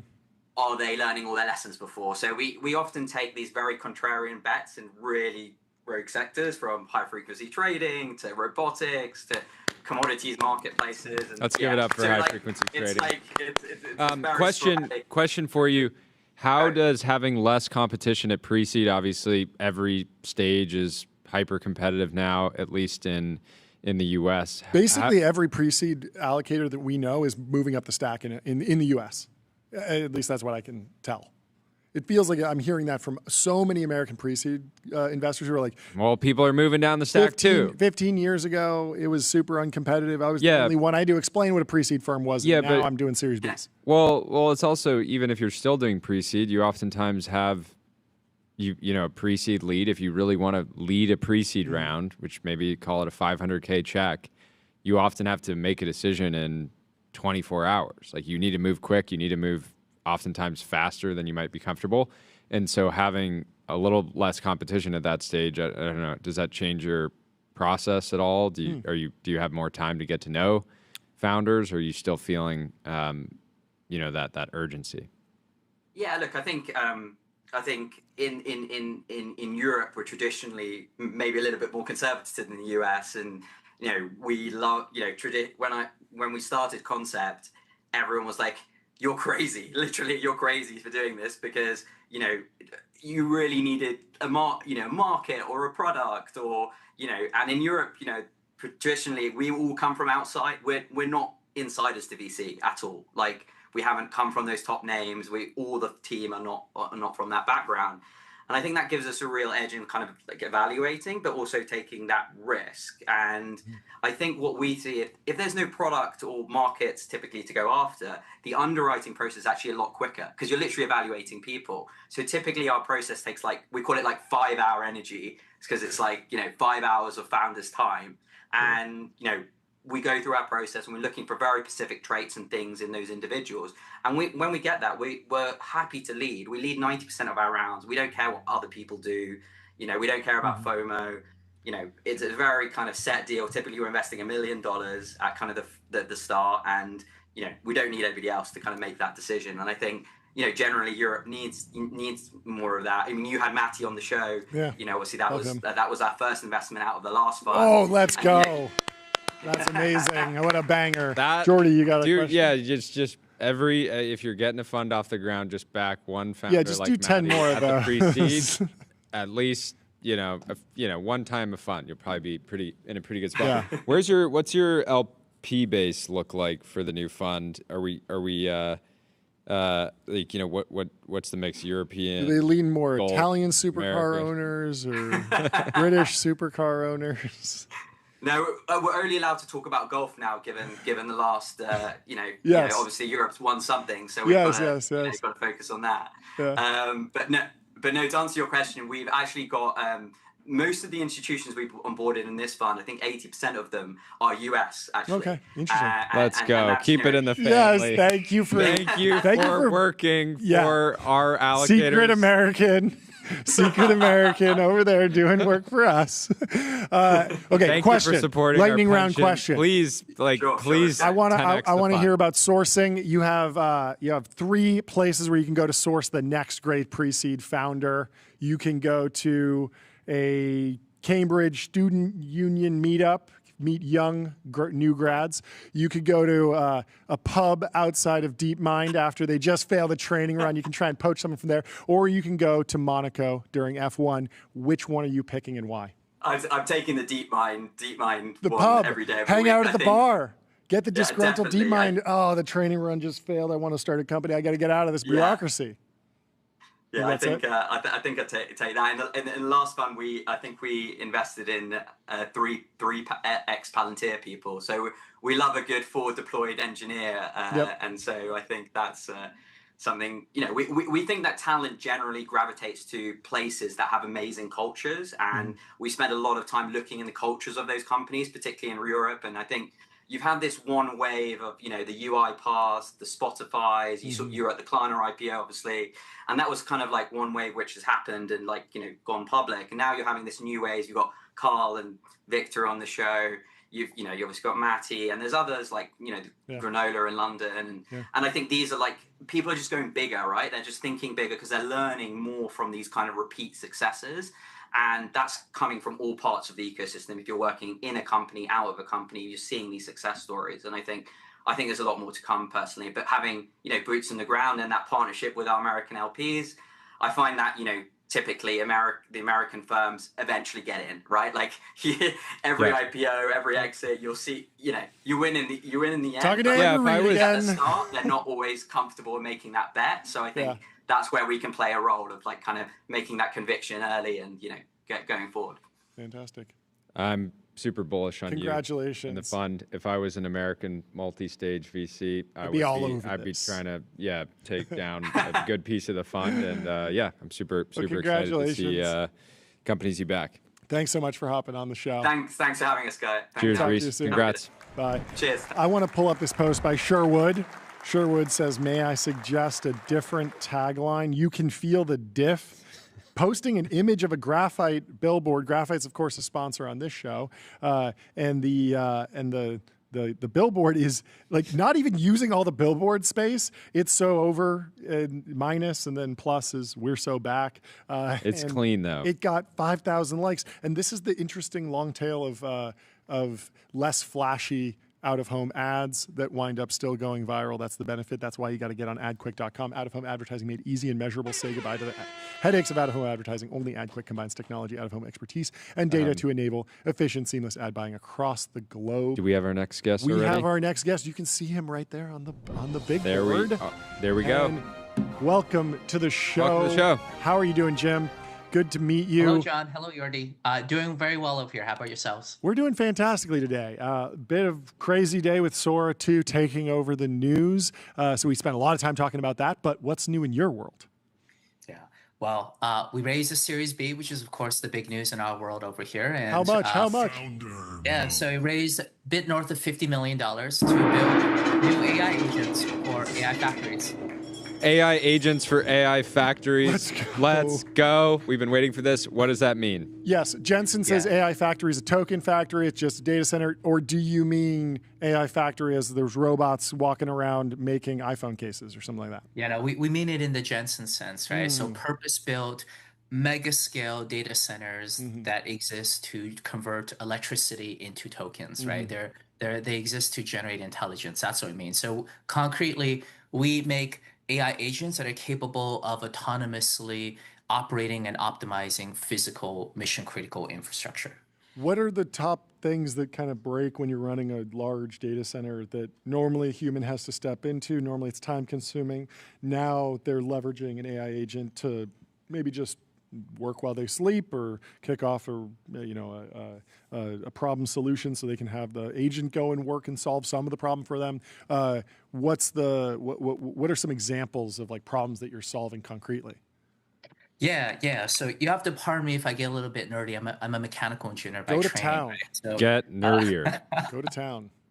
Yeah, so I think one of the important things to realize is that AI factories today look nothing like traditional data centers, right? Like when I started in the industry, I joined a much smaller Google back in 2010, right? And our concept of a large data center were these 30 megawatt modular data centers. And at the time, we thought to ourselves, who's ever going to use 30 megawatts of compute, right? And now, obviously, the industry has changed a lot. Now we talk about gigawatt scale data centers, right? Purpose built for AI workloads, i.e. AI factories.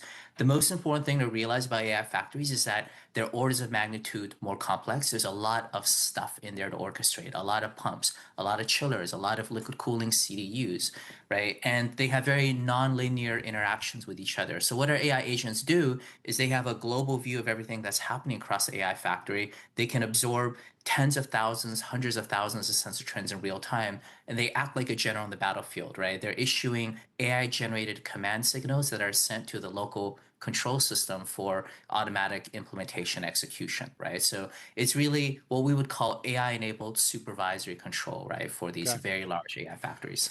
Where do you think so if you're doing the orchestration and management, where is the physical work going to come from? Is that being met by somebody that's just on call in a data center today? Do you think that robots will eventually do that work? Data centers are great in that they're sort of a flat, controlled environment. It's kind of a good setup for not necessarily a humanoid robot, but just a robot on wheels that can go around and make adjustments. But what's your kind of vision for once your agents decide what needs to be done within the system? If it can't be done purely with software, how does it get done physically? Yeah, totally. It's a good question. So to be very clear, the AI agents are not capable of replacing like the physical labor that needs to happen. So things like turning wrenches, right?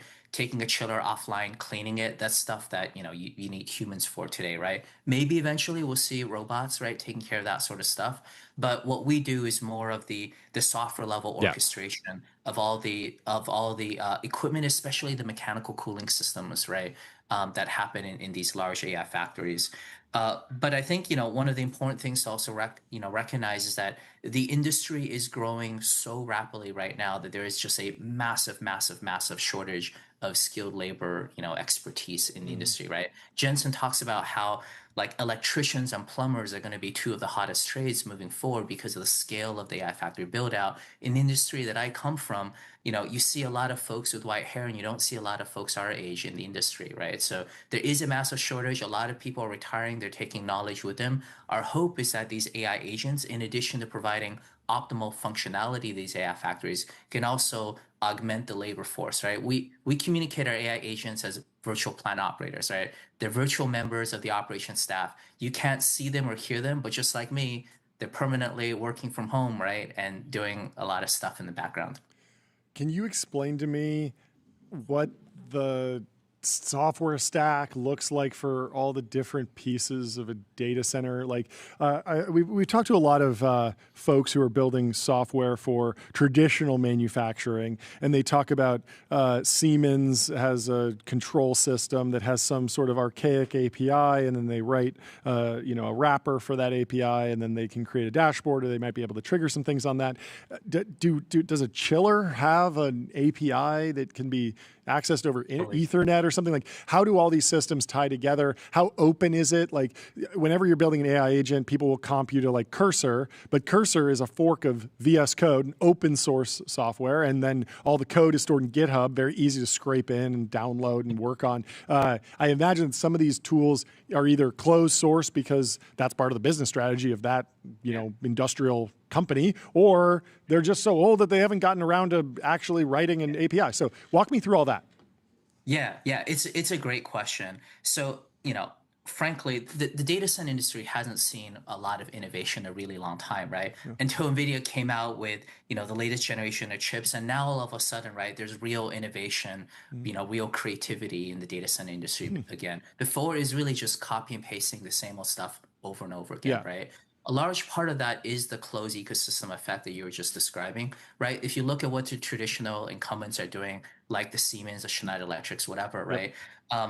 Yes, right, there are protocols that exist like Modbus or, or OPC, UA, MQTT, whatever protocols that exist that act as the APIs, right, that enable these large mechanical equipment to coordinate with each other. However, that tends to exist within a walled garden. So each of these major automation vendors, right, like the Schneider Electrics of the world, they make it very difficult for you to integrate, right? There's no such thing as, an easy way for third parties to access the data and analytics that are coming off of these mission critical systems. So a large part of what we do is integrating with a large variety of these building management systems or these SCADA systems to ingest that data and make intelligent decisions off of it. This seems like something that you can't just pick up from a couple Google searches. Like, what were you doing before? How did you actually learn that this problem existed? How did you get up to speed on all these different systems? Yeah, so in 2010, I was a bright-eyed and bushy-tailed college grad joining Google. And back then, Google was still like small enough and young enough that new college grads had outrageous amounts of responsibility, right? Yeah. So I was fortunate enough that I actually helped design some of Google's first, large cooling systems that go into their data centers. Wow. Then in 2013, I became the person responsible for Google's energy efficiency programs for its data centers.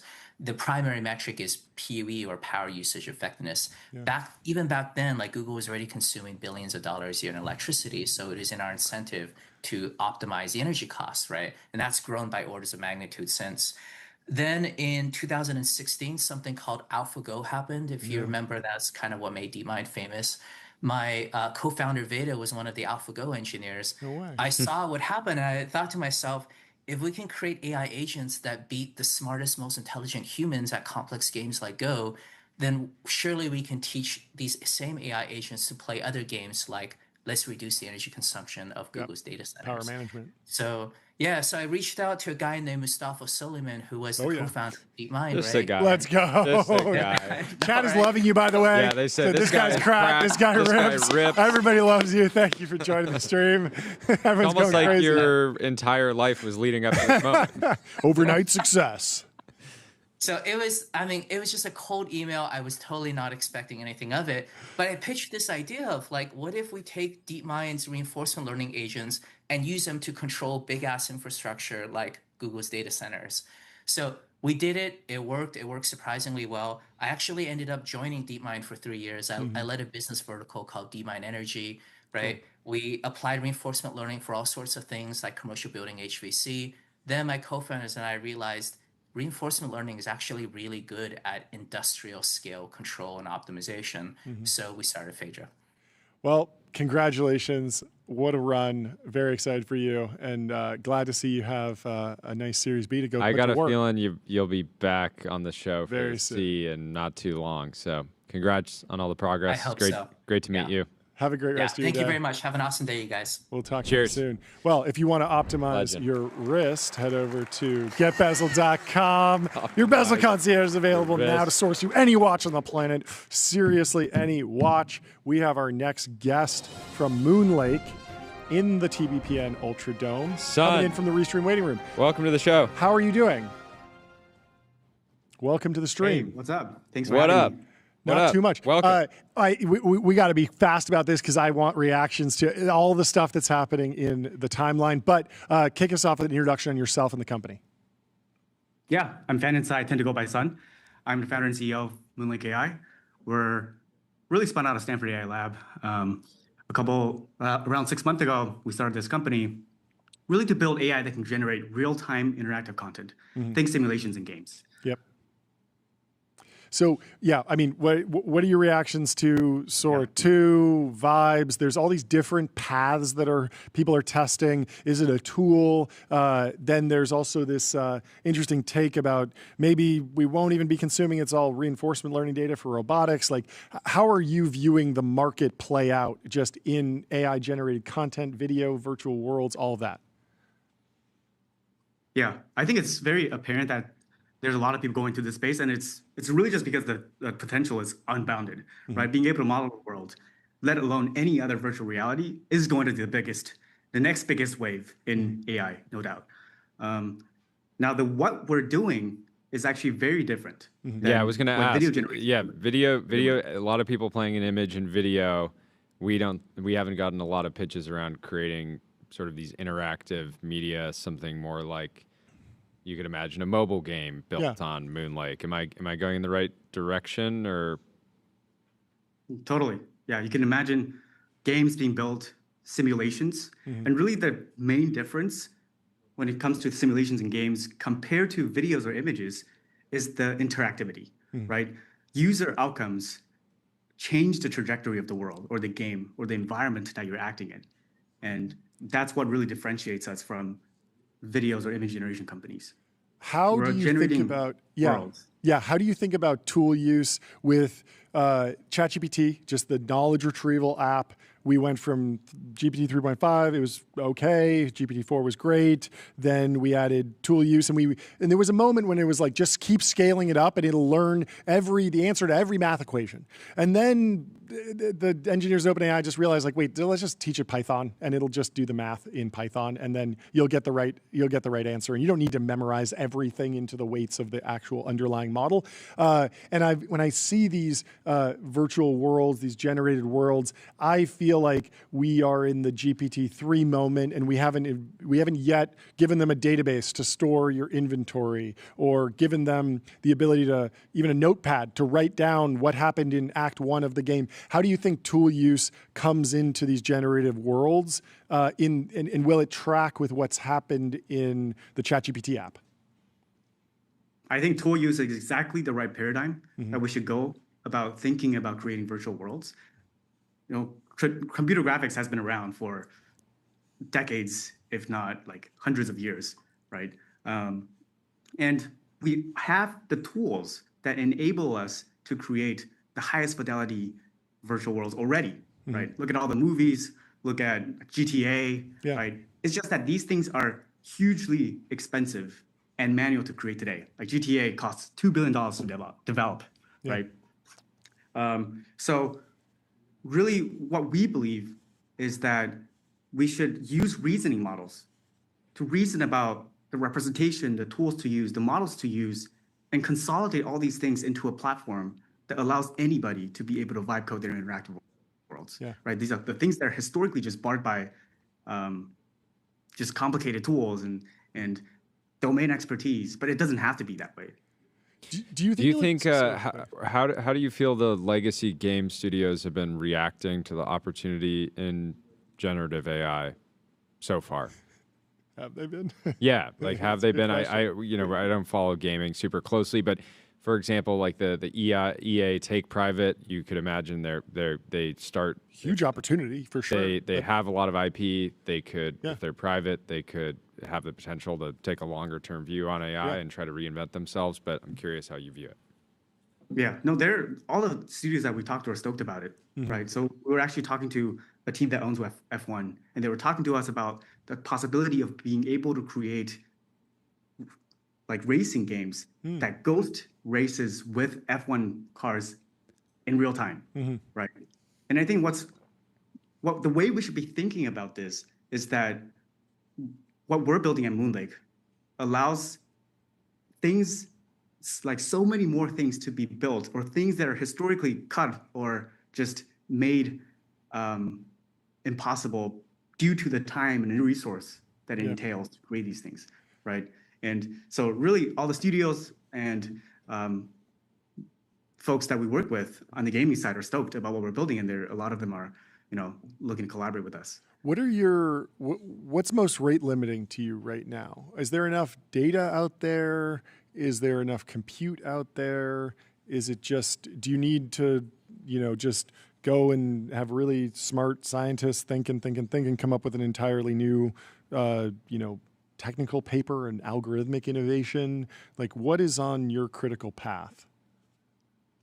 There are definitely a couple of algorithmic breakthroughs that we are still working on. We have some of the best scientists here to work on those problems. But really, even without just like significant breakthrough, I'd say the technology today, if you just consolidate them with reasoning models, the upside is already unbounded, right? Look at Roblox. It's $100 billion business with really more traditional graphics approach compared to like all the generative world model techniques. I don't know if you're familiar with this Ben Thompson take, but he was saying that like ChatGPT is so successful that at this point OpenAI could stop training foundation models and it could be Claude under the hood, and it would still be a fantastically amazing business because ChatGPT has won the application layer in knowledge retrieval. It's the app on everyone's phone, right? Like, do you see yourself becoming an application layer company,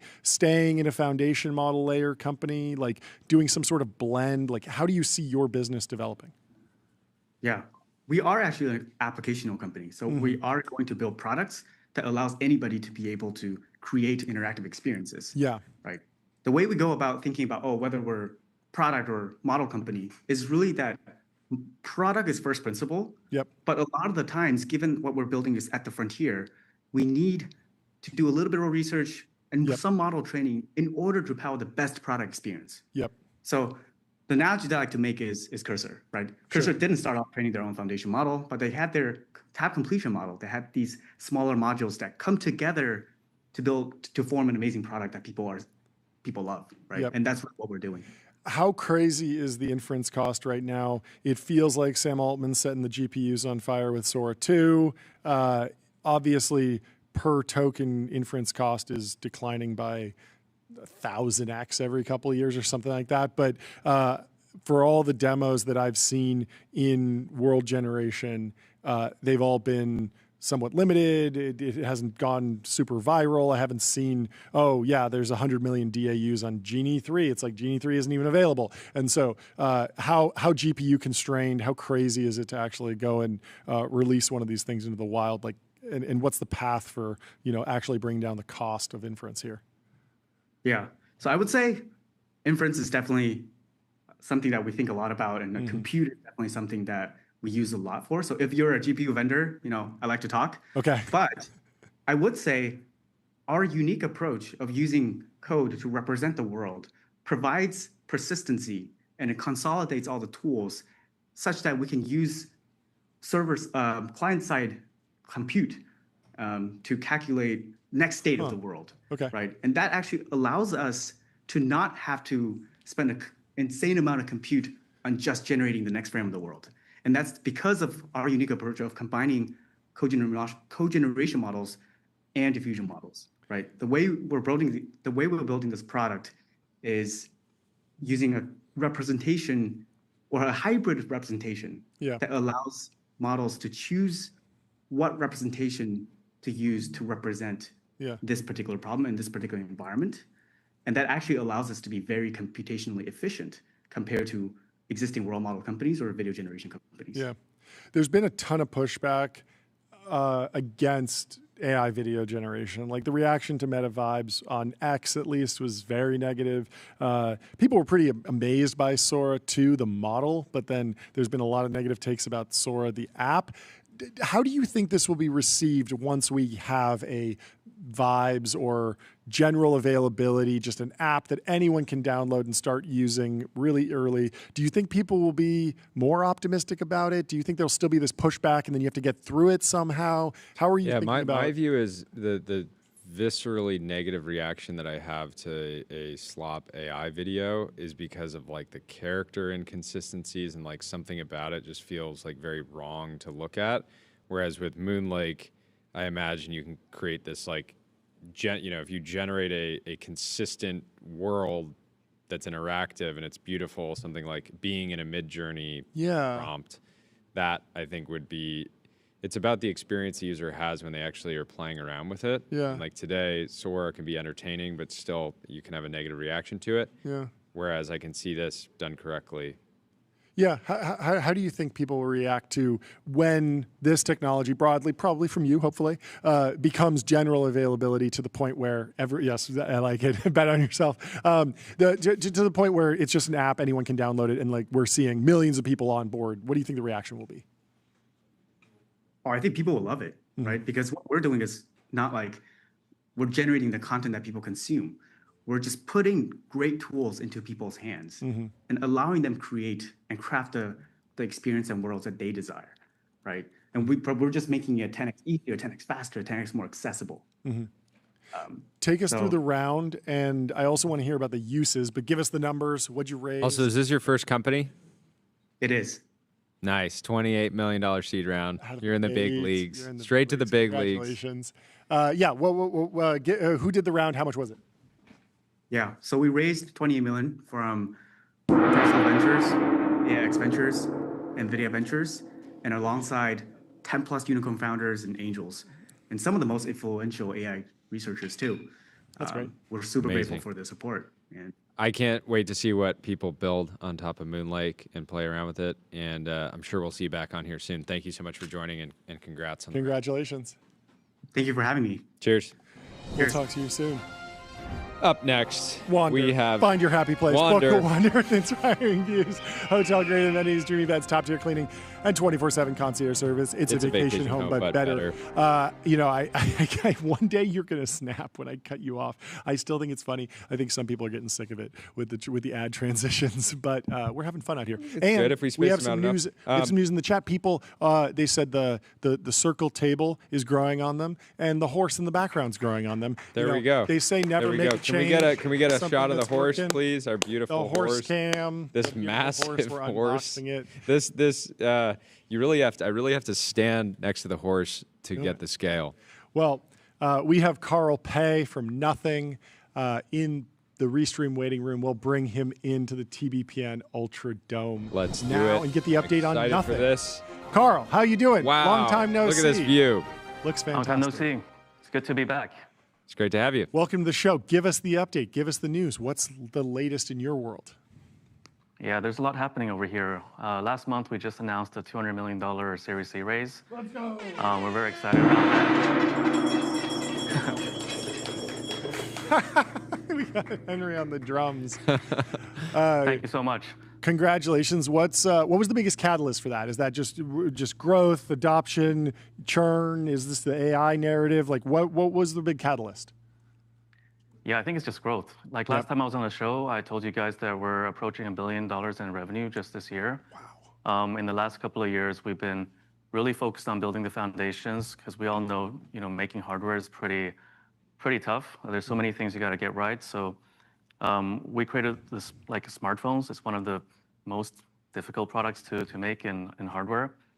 And we're seeing a lot of traction in the market. So I think this fundraise is more about all the traction we have in terms of growth, but also with an eye to where we're going in the future. Because I think in the next couple of years, we're going to see an explosion of new hardware and software products based on all the advancements we're seeing in AI. And I think we're just pretty well positioned to this opportunity because on one hand, we're not too small. Like if you're too small, it's hard to ship like really high quality products. We are a consumer business, so people actually, like real people, spend real money on our products. And we're also not too big, right? If you're too big, it's kind of, you're already super profitable. It's a public company, and it's hard to really latch on to these new opportunities. So I think we're in a sweet spot where we can still move fast and be super creative, but also have the infrastructure that we built from engineering perspective, supply chain perspective, and also go-to-market perspective. How quickly are you and the team shipping features and functionality that you just want to try yourself that's maybe not ready for users? I mean, I can't imagine. There's so many people building an AI that wish that they had unlimited access to their like hardware and could do whatever they wanted, right? Let's try a new model in there. Let's try this open source model. Let's try this new transcription. Yeah, he demoed that exact feature that I was begging for. And so I just feel like you guys are, have that incredible advantage of owning the full stack. Yeah, we're definitely cooking up a lot of products right now. And I think, having built a team that can make phones, making other form factors is a lot easier.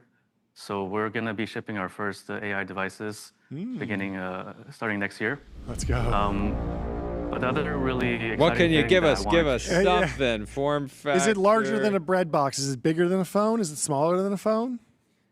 Well, we're in a phase for the entire tech industry where we're looking for product market fit for the next form factor. Totally.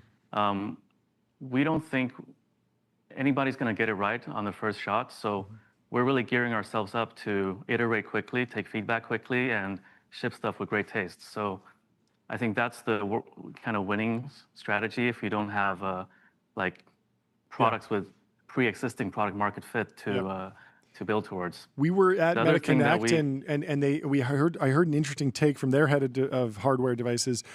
He was saying that he's a big fan of technology that mimics things that we've been wearing for centuries. So he wants to do glasses, a necklace, a chain, a wristband, a watch, a hat, but not try and create something that no one's ever interacted with before. The exception's obviously the phone. We weren't really, I guess we were carrying around notebooks before the iPad or something. But do you ascribe to that belief that it's easier to bootstrap a new hardware device off of replacing a ring or replacing a hat or something like that? Do you like that framework?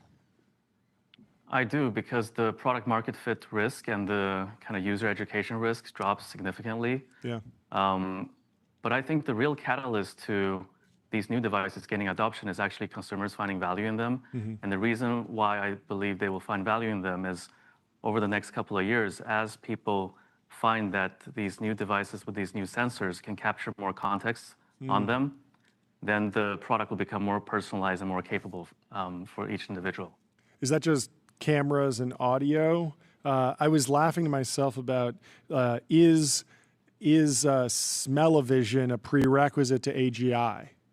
And I don't know if there's any progress on getting smell sensors, but it's probably not on the roadmap for next year. Okay, well, good luck. Hopefully, we have one guy in R&D who's Carl Pei says that he's not entirely against smell-o-vision. Okay. The other thing I wanted to mention was our announcement yesterday. We announced something called Essential Apps. And basically, it's a platform where every creative person can just use natural language to type what kind of apps they want on their phone. And then they click deploy, and it shows up on their phone, on their nothing phone.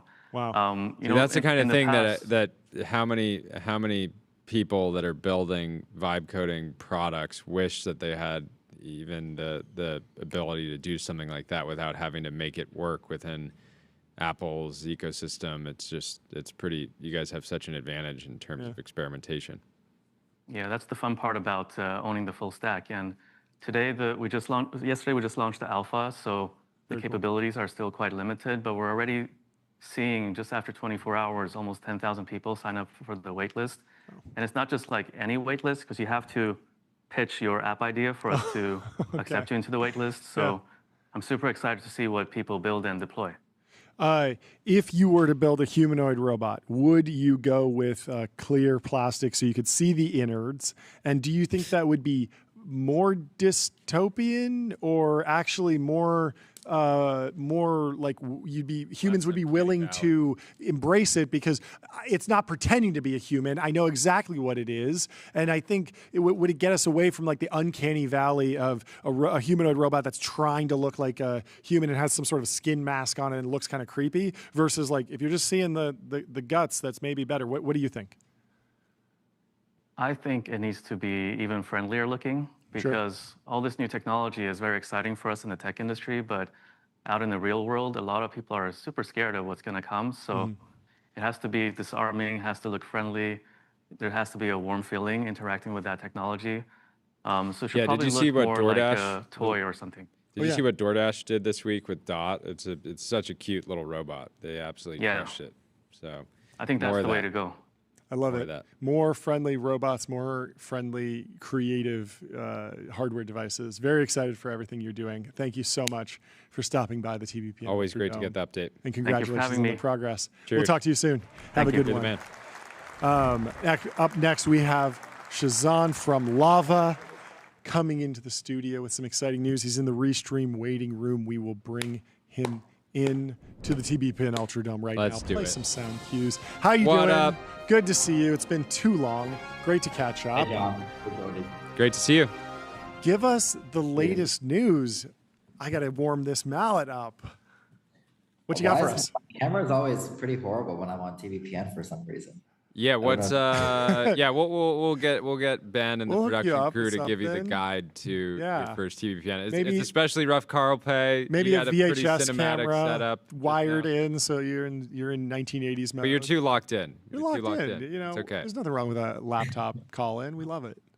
Yeah, I'll have to get something better next time. So today we announced a raise, but even more importantly, we announced the first way for people to earn yield on their USD backed by Bitcoin. So basically, historically in crypto, you've been able to earn yield on your cash, your stable coins, but you've had to engage, if you really wanted to do it, you had to engage in all these complex crypto financial engineering schemes, you know, Terra Luna, which was a big blow up that happened a couple years ago, or you have to lend your money on these platforms where the collateral is a basket of altcoins that, you know, could get, they're not as liquid, they're very volatile. Lava is the first way for you to earn yield on your cash backed only by Bitcoin. So the way it works is you can deposit USD from fiat, from stablecoins to Lava, and you earn yield by Lava then making Bitcoin backed loans on the other side of that. And unlike banks,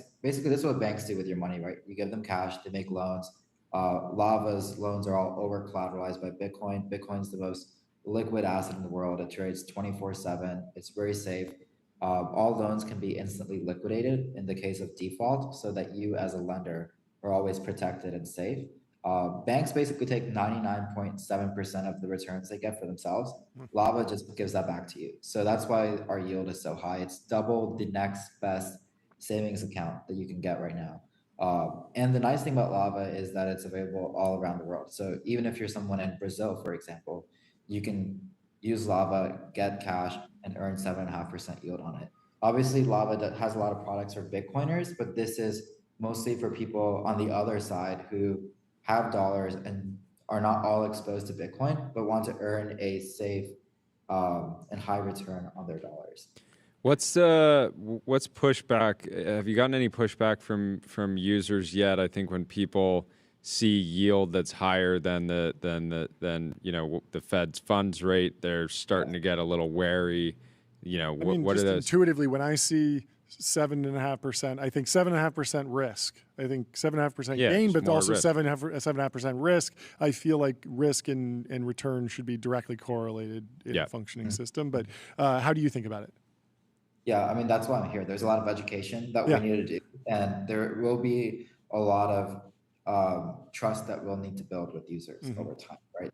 So I don't think that exactly just because it's 7.5% that means it's a lot more risk than the Fed funds, right? I think it also shows that on the other side, the Bitcoiners are willing to pay a higher yield for borrowing against the Bitcoin, and the market's not necessarily really efficient right now. Yeah. You know, the yields might compress over time as well. The yields, you know, might, but here's some things I can talk about the safety, right? Like one, the loan book has never had any losses.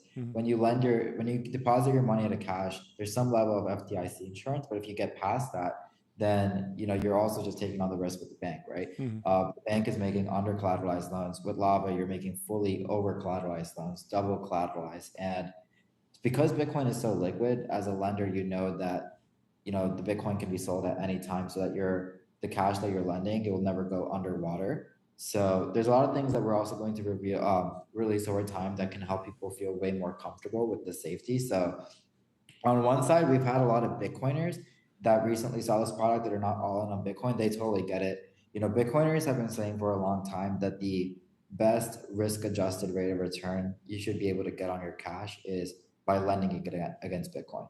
So for a lot of these people, these are our early adopter user bases. They've already just been we've had a ton of signups. They've been coming into this product. They already get it. They already understand the security. They understand Bitcoin's liquidity and how, Bitcoin market structure works, how selling Bitcoin works, how liquidation works. So they've been really excited because there are Bitcoiners that understand Bitcoin that might have, 60% of their net worth in Bitcoin, but the other 40% in cash. And it's almost like this barbell strategy, right? Where your long-term assets are in Bitcoin. It's the best long-term savings asset. But then with Lava, now you have this short-term, liquid way to deposit and earn yield on cash. And you can always instantly withdraw as well. So I think it's is your business helped by a lack of volatility in Bitcoin, or are you hurt if Bitcoin becomes really volatile? It's been really stable this year. It feels like it's just kind of hanging out around 110 or so, I think. And it certainly has felt like a lot less volatile time with Bitcoin specifically. Is that good for your business, or does it not really matter? Walk me through the relationship of volatility to your business. I mean, our business changes in different, maybe I can just explain how our business looks in different worlds of Bitcoin, right? Right now, I think if Bitcoin were to go down in price over the next, let's say, few months, we actually might see a lot of increased borrow demand, because when Bitcoin is down, people don't want to sell their Bitcoin because they're like, well, it's kind of down. I predict that it will appreciate over time, right? So they actually will borrow against their Bitcoin. And when Bitcoin is up, maybe in a couple of years, if Bitcoin really gets to where I think, there might be a time where people might actually, I'll never sell my Bitcoin. A lot of our users never want to sell their Bitcoin, so they'll probably still borrow against their Bitcoin. But there might be some people who might say, let me take some, let me sell some of my Bitcoin. Then some of those people, instead of borrowing against their Bitcoin, they might actually sell their Bitcoin, and then maybe even use that extra cash they have and deposit it into this yield product, right? So we've kind of built this system where no matter how you feel about Bitcoin, Lava is a place for you. If you're more cash heavy, you can use our yield product to earn yield on your cash.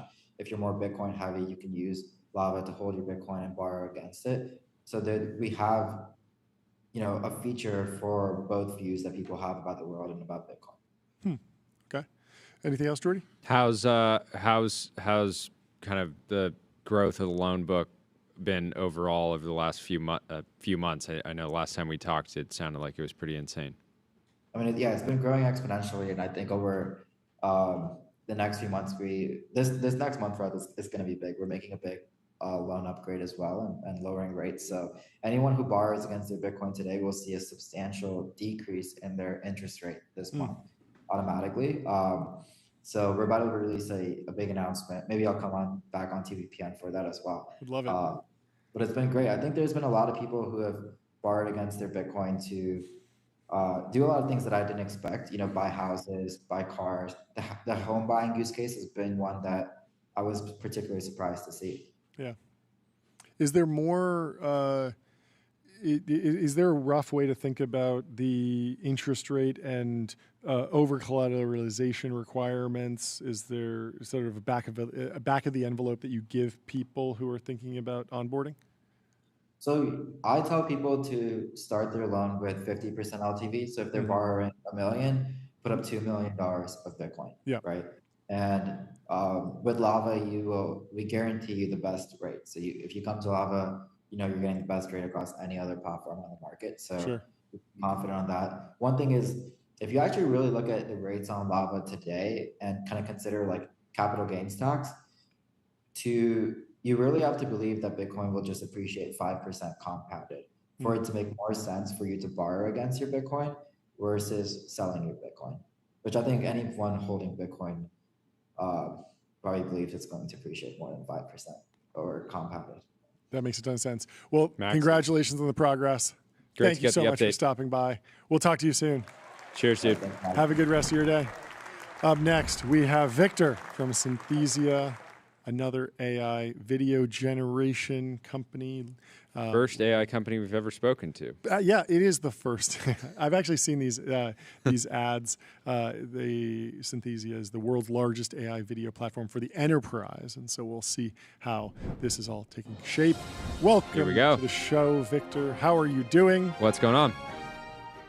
I'm very good, guys. How are you? I'm great. Why don't you kick us off with an introduction on yourself, the business, kind of give us a lay of the land as it stands now. For sure. Yeah, I'm Victor. I'm one of the co-founders and CEO of Synthesia. Started the company in 2017, so it's kind of a while back before any of this stuff actually worked. And we kind of endured 3 or 4. Yeah.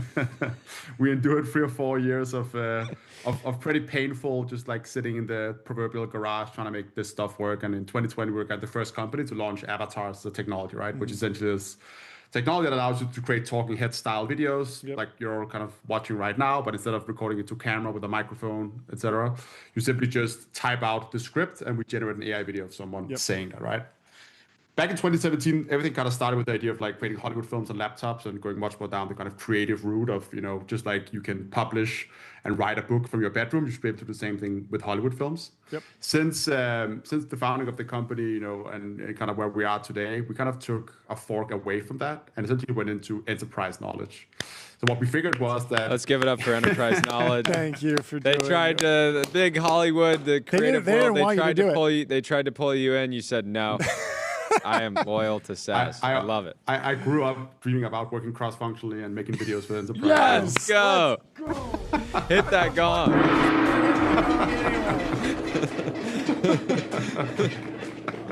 The whole team's fired up. Fired up. Love it. Making corporate videos for employee training. That's why we do this show. Thank you so much. And it's just really smart, right? It makes a ton of sense. AI is clearly good enough to make this form of video and clearly not good enough to one-shot, feature films or even most often. Even 8-second videos. 8-second videos is struggling. Yeah. Wait, sorry, Jordy, do you have stuff or you want to I mean, I wanted to jump in briefly because we spent the first half of today's show talking about Sora, kind of reacting to it. I thought it was a great product for entertainment purposes, right? The cameo functionality, everything's very memeable. But something about when you're going in the feed, going through the feed, it's kind of hard to look at the videos. Like, I have this like very negative reaction, just something about these videos. Uncanny Valley. Yeah, that and then the distortions and character inconsistencies is still rough to look at. And even when I'm curious how you guys specific thing, it's still there's a vibe or feels off. And so you guys have somewhat of a I'm assuming a lot of the use cases you have somewhat of a captive audience, people that need to watch videos to learn about their role in their companies and things like that. But still, you want to avoid people watching the videos that you guys generate and having that sort of negative reaction of, oh, this is AI, right? So how do you think about avoiding that? What makes that possible? I think there's fundamentally like 2 types of video, right? There's kind of video you watch because you want to, and this is both the stuff you'll find in feeds. So like when you're scrolling TikTok, you're on Netflix, you're selecting like what movie to rent, whatever, right? That's something you actively choose to do. And generally you have like a lot of choice, right? Like you could watch like 1,000 different action films, but you choose to watch this exact one. And I think that's your point before. I think AI will be a huge part in creating lots of this content in the future, but it still feels like the reason people mostly watch this stuff today is because it's fun, right? It's novel, it's cool, it's AI, it's kind of weird. It's not because it's necessarily like amazing content yet, at least 99.9% of it. There's still some good content out there, I think. The space we operate in is much more around knowledge. It's not really around creating storytelling content, not advertisements. It's generally content that you wouldn't it's not content that competes for your attention, right? It's content that's very specific and helps teach you something.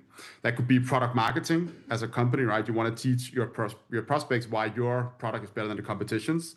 There's only that one video to watch, right? And the reason people create these videos is because it's better than text. So I think on the first category of videos, you're generally competing against like high quality video recorded with cameras and people who really know what they're doing. I think the thing we really uncovered back in 2020 when we started building towards the enterprise was that what we're actually replacing is text or slide decks. Yep. And in 2025, most people, especially your average consumer, want to watch and listen to that content. They don't want to read. And for some people, probably other people listening to this podcast, like I'd much rather prefer to like read a page of text than watch an AI-generated video. Yep. But it turns out that that's not the preference for most people, right? When people have a problem with their bank and they're trying to figure out like how to do something, they don't want to read a long page of text. If they're trying to figure out how their mortgage works, how much they have to pay in their mortgage, they don't want to read a whole page of text. They'd much rather watch a video. And so where we're going down, the path we're going down is just much more around like knowledge video, right?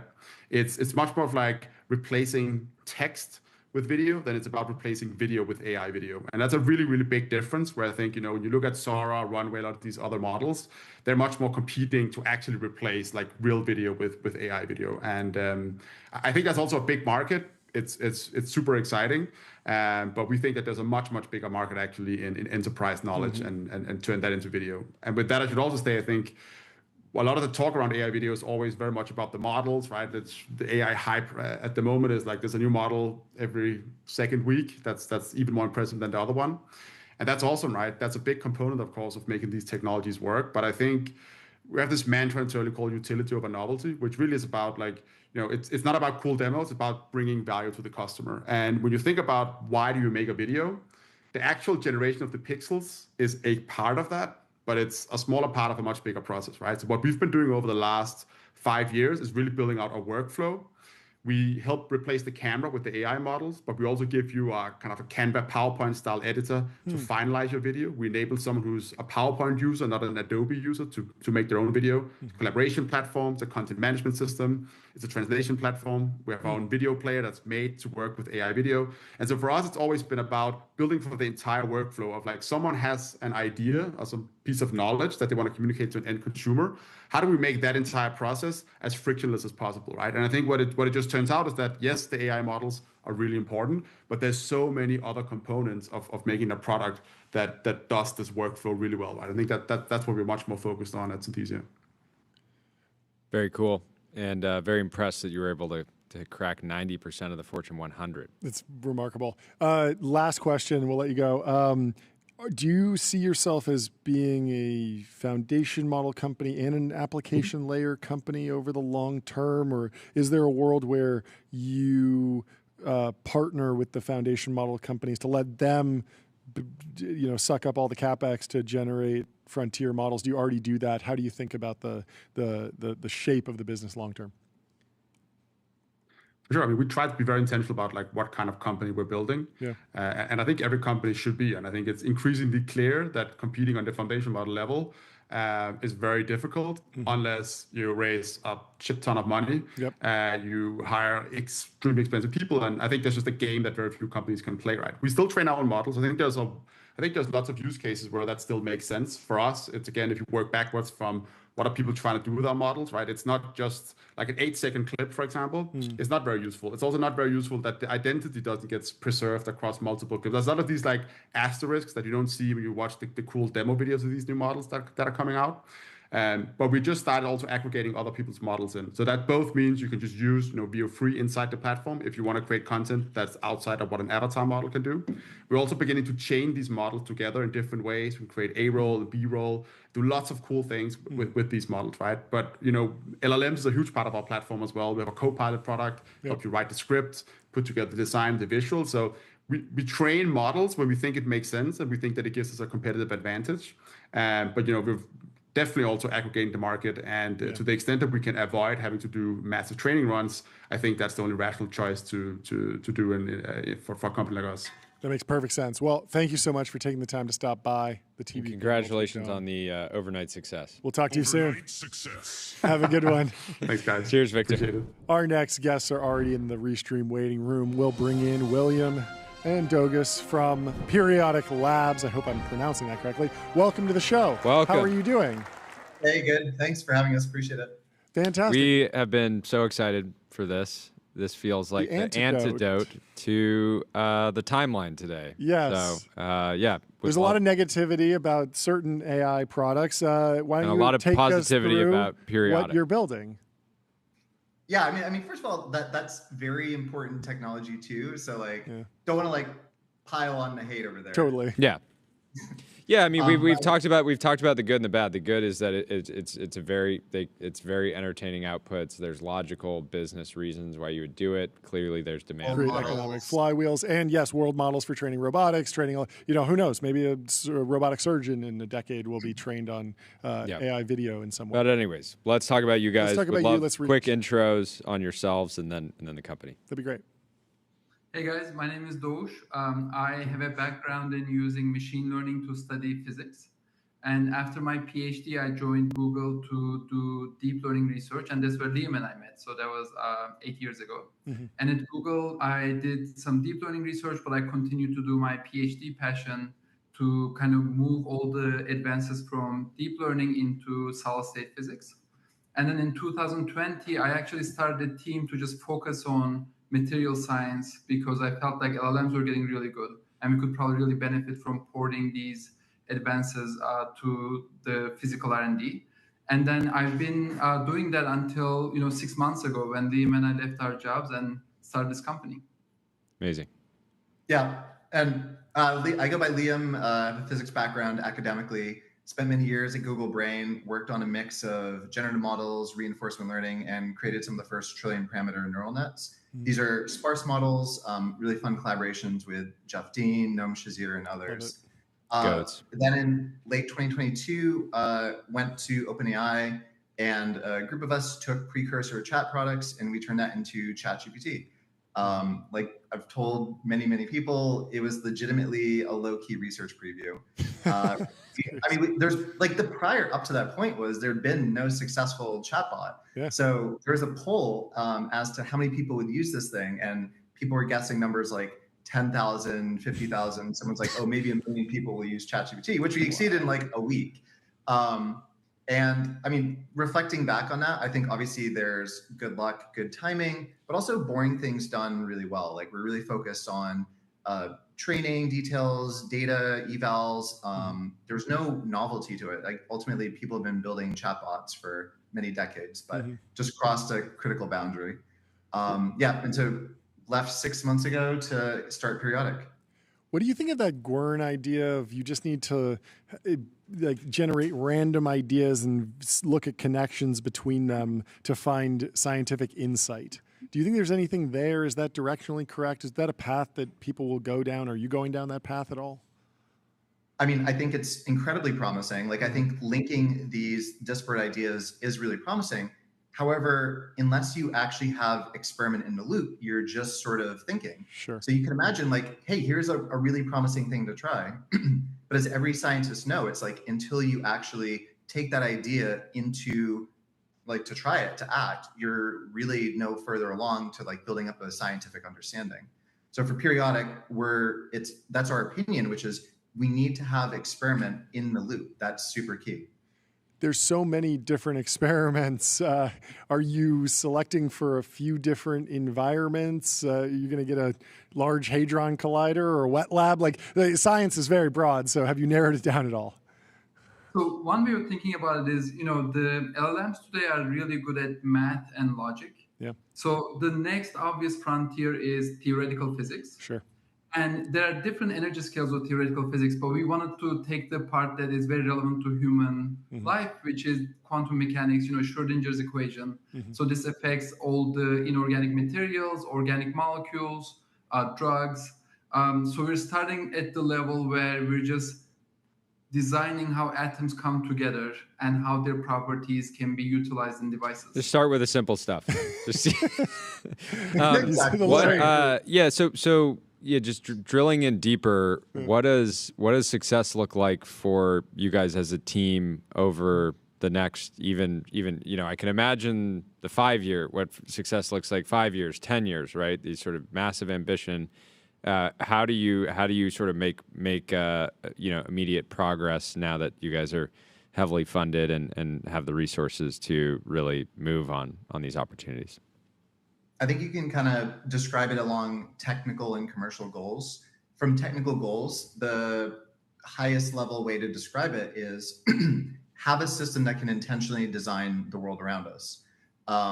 So right now we've built systems that understand the internet. They have been trained on math and code. We want to take these same type of techniques and build a system that can produce things of like properties of interest. So you're trying to optimize for a new material for a semiconductor industry or a space company or defense companies looking for something for like, a new heat shield for a missile or, anything. It's like, how can we intentionally design the world around us? And that's sort of a goal.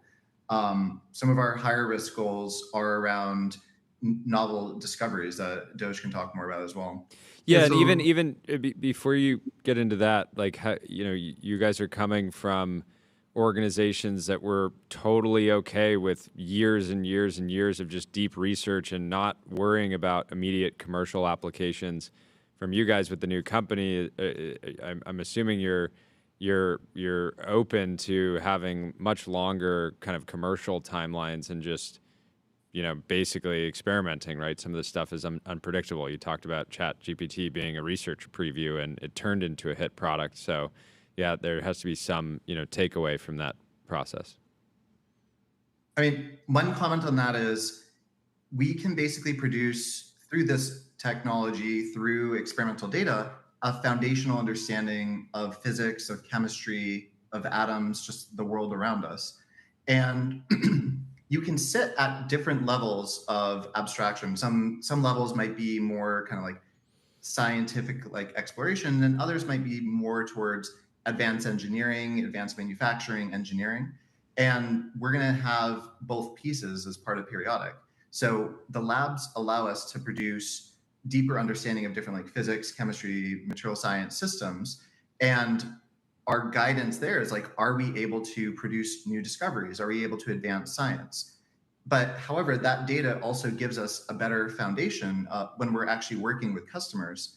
So we want to make sure that our labs, our prioritization, the tools we're teaching our agents do have some grounding in sort of the commercial opportunities. Exactly. Yeah. Like technology and capital are very intertwined. It's not like technology doesn't develop in a bubble, and we can accelerate science maximally when it's like a very commercially successful enterprise. Yeah. I went on a serious emotional roller coaster with the LK99 saga.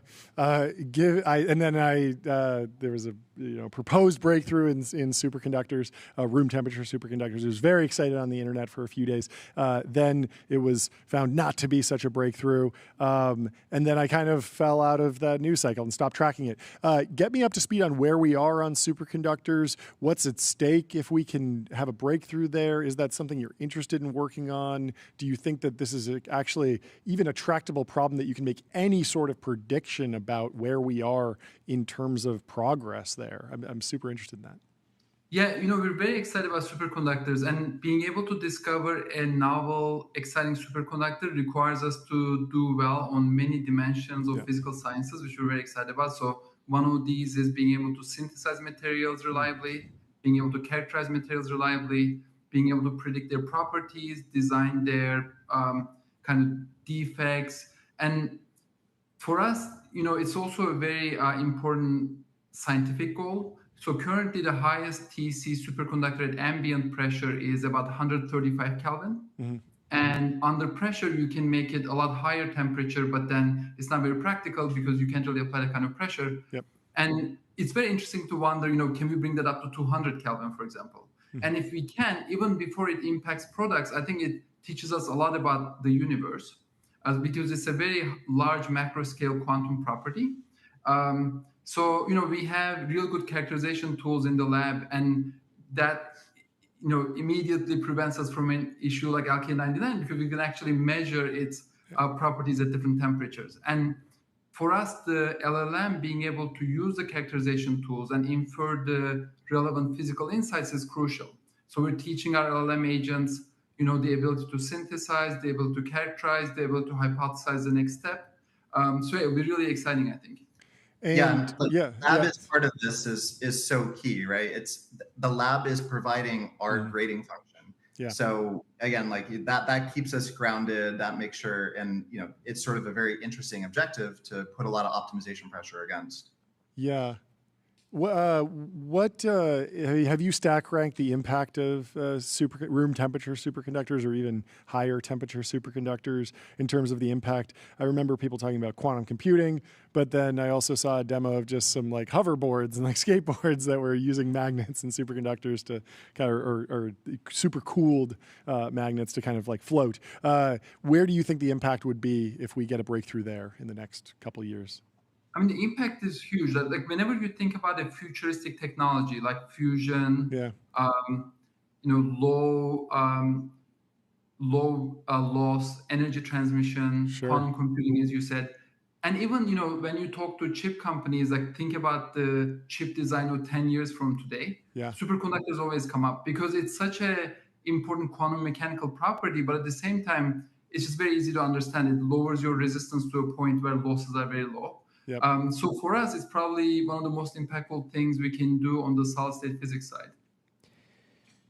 Can you guys give us a white pill, like a pump-up speech? I feel like so much of, there's been common chatter about, all this CapEx, all this compute that we're developing as a, a country and a human race. A lot of it's obviously going to go to image generation and memes and things like that, and that's fine. But you guys are doing the thing that has been promised by the AI community broadly for a long time. How excited should people be about the potential? I think you guys are both very modest, but like talk about the impact in your words, because I take it means a lot coming from you, given that this is your scientific discovery is like the entire focus, right? And commercializing it.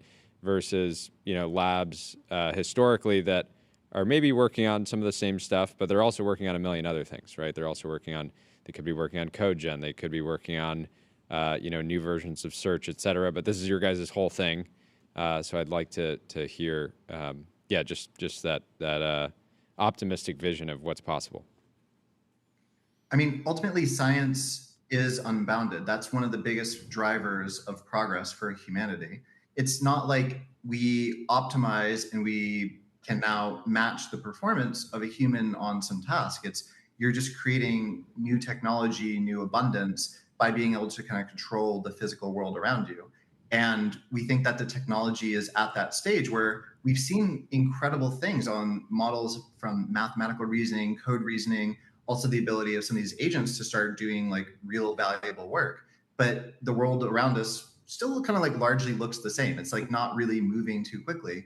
And I think as the cost of intelligence decreases, Doge and I are thinking the bottleneck increasingly becomes contact with the real world. Bring data, bring atoms like into this end-to-end system. That's going to lead to this new ability to just accelerate scientific progress, accelerate the technology around us. And I mean, it's like the applications of scientific developments are endless, right? Like becoming more of a space traveling society, like new computation. It's unbounded. I think that's what excites us. Yeah, there'll be no end to this, right? Like it's not like we can finish science. Actually, the more job's never finished. That's exactly. So it's a really fun place to be because of that. I love that. Well, congratulations. We're going to ring the gong for you. 300 million. Last question I have before you guys jump off, and you can keep it to 30 seconds. What's your philosophy around building and sharing your guys' work? We've seen different approaches from the labs. Thinking Machines has been experimenting, sharing some of their progress. SSI been very silent. Some of the other labs are also, constantly sharing, just small products, et cetera. But how do you guys think you'll approach it, given your focus? Yeah, so we're building tools in the physics space. We're building tools in LLM space, and we will definitely share whenever it seems like it will enable the community. We also have an academic grant program where we want to support academic groups that are also passionate about this space. because we feel like, science is endless. So there's so much to do, and we'll, do it together. Amazing. Well, thank you All right, so guys, much. thank you so much for time. coming on, breaking it down. I'm sure we'll have you back on again very soon. We'll talk to you soon. Thanks so much. Congrats. Bye. Our next guest is in the Reece Room waiting room already. Legal AGI. Fundraising announcement. Let's do it. Bring in Jay from Eve. Jay, how you doing? What's happening? I'm doing great. Thanks for having me on, guys. Busy week for you. Give us the news. Give us an introduction. Busy give us an explanation busy of the life. company. Give us an update on the news. Absolutely, and I can't wait for what's coming next. Oh yeah, you know, get that mallet ready. But we are Eve. We're AI for plaintiff law, and we just raised $103 million at $1 billion. Boom! There we go. We've talked to various players in AI legal. We don't, follow the space nearly as close as probably many of the investors do and you do. But I first time hearing about you guys was yesterday. Give us the backstory on the company, because you're not obviously just coming out of nowhere. I'm sure you guys have been cooking for a while. No, absolutely. So we took an unconventional approach, which is, we basically took time to understand what plaintiff and defense law means and how they're different, which maybe a lot of people don't know. But plaintiff lawyers, these are the ones that you would typically find fighting on behalf of individuals, right? So they typically don't charge billable hours. They make money when they win for you. Think labor and employment issues, personal injury issues, family law, things like that. On the defense side, you get the nice benefit of retaining a company and kind of cashing it in every year, right? And then you have to, typically they charge by billable hours. So on the two sides, there's very, very different business problems and opportunities. On the plaintiff side, they care about how do I represent more customers with the best of my ability to win as much as possible for them, right? Either changing conditions or money, right, in civil litigation. And on the defense side, it's like, how do I do more for the client, for the same amount of time or maybe more time and delivering value? So on the plaintiff side, what we found is there's actually a really good merger between AI and the efficiencies you get from AI and their business model, because you're able to go deeper and actually benefit more clients. Is that because you're charging on a value basis, right? You're taking a fee based on the value that you capture for the client or the whatever, the plaintiff, if there's a settlement. Great question. Whereas on the defense side, you're charging billable hours, and your there's some, you can do a calculation as a client and say, like, how much value am I getting? Do I feel like this is a good deal? But it's less of because it's based on billable hours, it's less like value-based pricing. Yeah, you nailed it, right? So we typically charge based on how many clients they represent. So there's a very clear alignment of incentives between what we provide for our customers and what they provide for their clients. So we're kind of aligned. Plaintiff law, you're incentivized to use more and more and more and more AI, so you can have less time to serve each individual client and generate more revenue, which is, again, maybe different than on the defense side, where it's like, oh, well, I like AI because it makes my job easier, but I don't want to be perfectly efficient unless you just have overwhelming demand. You nailed it. And this is the really cool part about right now is our customers are using this to level the playing field and flip it in a way that's never been happening before, right? So if you think about the average insurance company, they employ so many lawyers. And when you have a personal injury attorney showing up, it's oftentimes one person in court versus like 10 or 20. They just have endless resources to run you down, right? And I mean, typically if insurance paid out, like the industry wouldn't exist at all. So, that's what they're there to equalize and fight for on your behalf.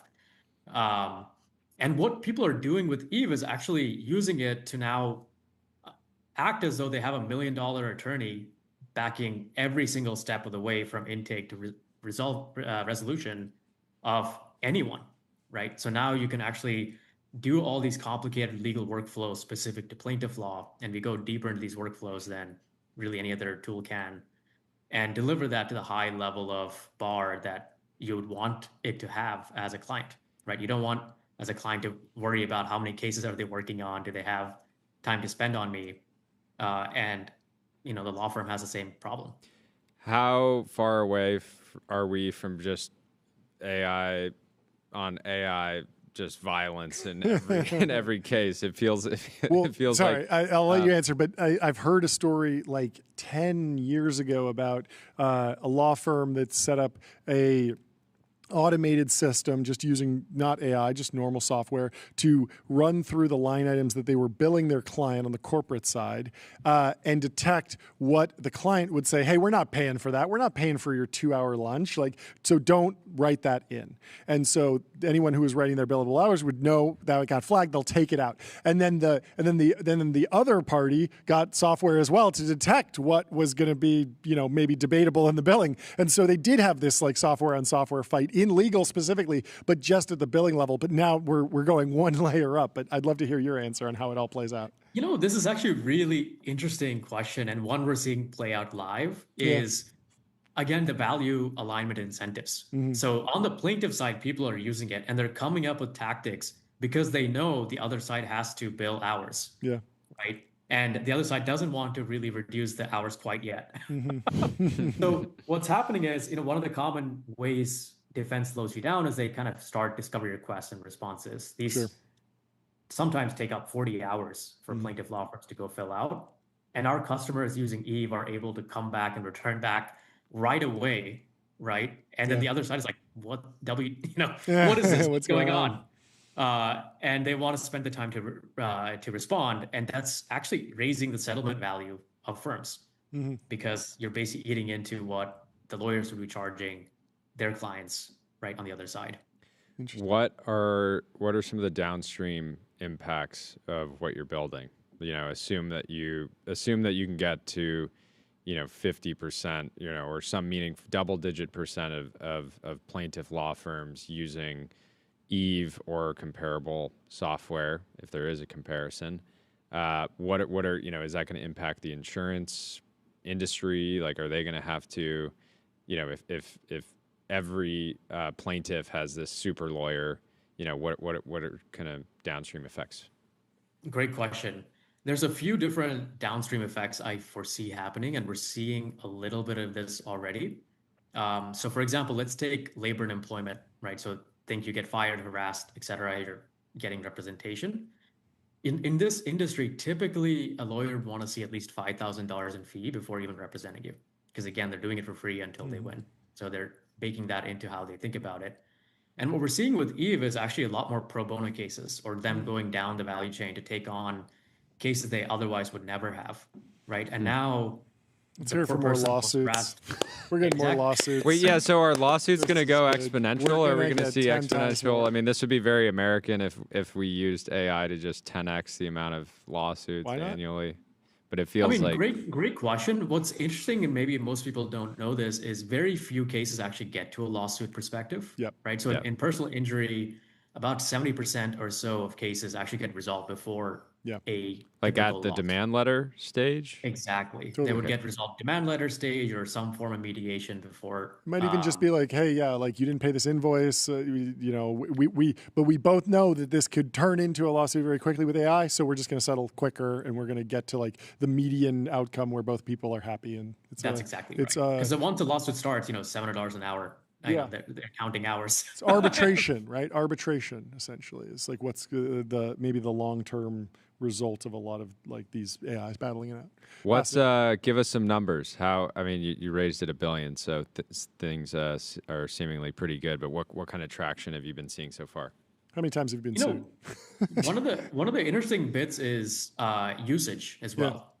Yeah. And we've been fortunate. I mean, one of the really crazy things about this industry is I was just in a conference probably 3 weeks ago, and I asked this question every year. Last year I was there, I asked how many people have used AI every day, or in the last week.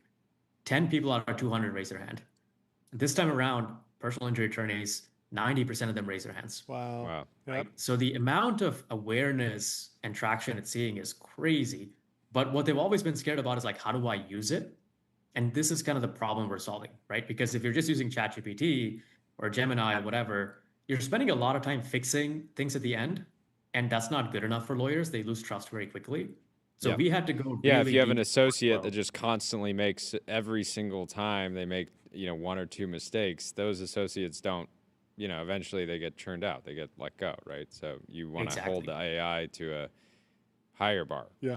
Exactly. And then like when we hit that, extra 9 of accuracy, which I'm sure you two are very familiar with, our usage and adoption rate kind of blew up, right? So we went from, I think, around 13 customers or so start of last year to now more than 450. I think we're approaching 500 now. Let's go.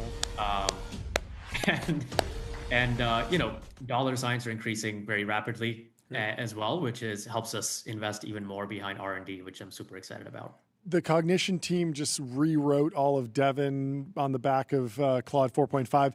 Are you in a similar world where a new model can cause like a fundamental shift in how you think about building the product? Are you sort of model agnostic? How closely are you tracking what the Foundation Labs are doing? This is one of the key decisions we made early on in the architecture. Is we worked very closely. Actually, funnily enough, we were one of the first productionized apps, I think, on Claude 2 back in the day. And they actually expanded context window just for us. Wow. So you have multiple modality of increases, right? So model capability gets better. Yep. Context window gets better. Agent functionality gets better. All of these have a pretty drastic implication on how deep into a workflow can we actually go and what gets enabled. So somewhere out there, there's a defense attorney who isn't online, not using AI, just doing everything the old-fashioned way, and he's probably just getting his world rocked like month over month. Like, how did you respond to that in an hour? I was expecting that to be 3 weeks. Yeah. That's great. Walk me through this thesis. Tell me if I'm right or wrong. Anthropic's been incredibly focused on the flywheel of coding agents. They're hoovering up tons of data, reinforcement learning on top of the code, developing a really dominant code model. OpenAI has been less focused on API, but ChatGPT is dominant. I bet if you polled those lawyers, a lot of them are using ChatGPT. If they're not on the enterprise plan, ChatGPT and OpenAI are going to be able to train on that data. And so you might have a data flywheel that actually makes OpenAI's APIs better for legal work. Is that a reasonable thesis? Well, I mean, according to the agreements we signed with them, they're not supposed to. Okay. So we do. That's because you're on the enterprise plan. What I'm talking about is like if I, a person, don't have an agreement with ChatGPT and I get a contract for an advertiser or something and I just uploaded that to ChatGPT, they're going to train on that. And I'm not saying that's your company. I'm saying me as an individual, I'm just putting extra data in ChatGPT. Mm-hmm. They're getting more data. It makes the model better. And then you benefit on the API side, even though they're not training on your data. Yeah, I think one of the interesting bits for us is we benefit from the general training OpenAI, all these providers do. Yeah. Mostly because actually law weirdly touches everything. Yeah. When you get into a lawsuit, sometimes it's medical, sometimes it's technology, right? Sometimes it's like quantum computing or something. And these lawyers have to somehow be up to speed on these things. Interesting. Right? And the general training actually really helps. So that's one part of data flywheel. There's another part that I don't think people are thinking enough about, which is the one we benefit from in how we build Eve, which is all these intermediate tasks, right, are actually not captured by anyone. An example of this is like you actually can't even go Google, how do I write a really good, demand letter for a moving vehicle accident against State Farm or something. Mm-hmm. It just doesn't exist. And what they're doing internally is they're coming up with multiple artifacts to produce that final output, right? Mm-hmm. So everyone has a workflow, produce this document, this document, this document, and pull information from these three to make this final document. And they've all come up with their own workflows. And one of the things that we've been, I think, fortunate to do in Eve is we actually allow them to kind of teach Eve to do their workflows, kind of like how they would teach a new associate or a new hire. And then after that point, it just follows it, diligently, without fail, at a high level of bar, right? This doesn't miss things like a person would because it finds everything instantly. Yeah. So that's one of the ways in which it's changing. And maybe I'll be a little spicy. Like what I kind of predict will happen here is I actually think these law firms will will basically transform into software companies over time, right? So think about early Amazon or something. Everyone started, being able to offload their hard disks and all these things into APIs. And what is happening with Eve is now, instead of relying purely on human labor to scale, you can start offloading these very crucial tasks that were previously not API-able into Eve, right? And you can view yourself as now, hey, I'm not just servicing one client one-on-one anymore. I'm figuring out a way to service everyone that I'm an expert in, right? So if I'm an expert in dealing with traumatic brain injuries, I'm going to take on every single traumatic brain injury case and do the best I can for them and be a rock star at it.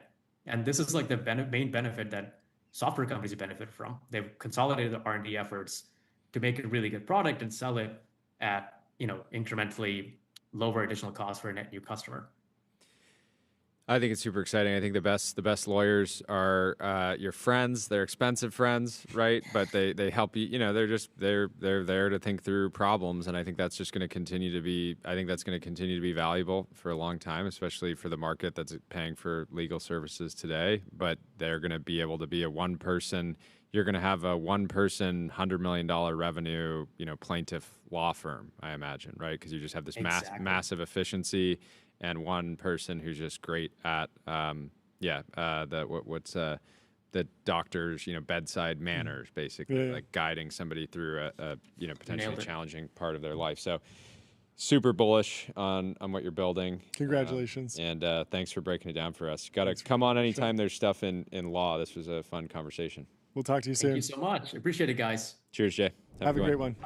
I want to close out. We got to hop on with Taipei soon. But first, I want to close out with this video from Elena. She's introducing Taya AI. You'll actually want to wear. I want to get your reaction to this launch video.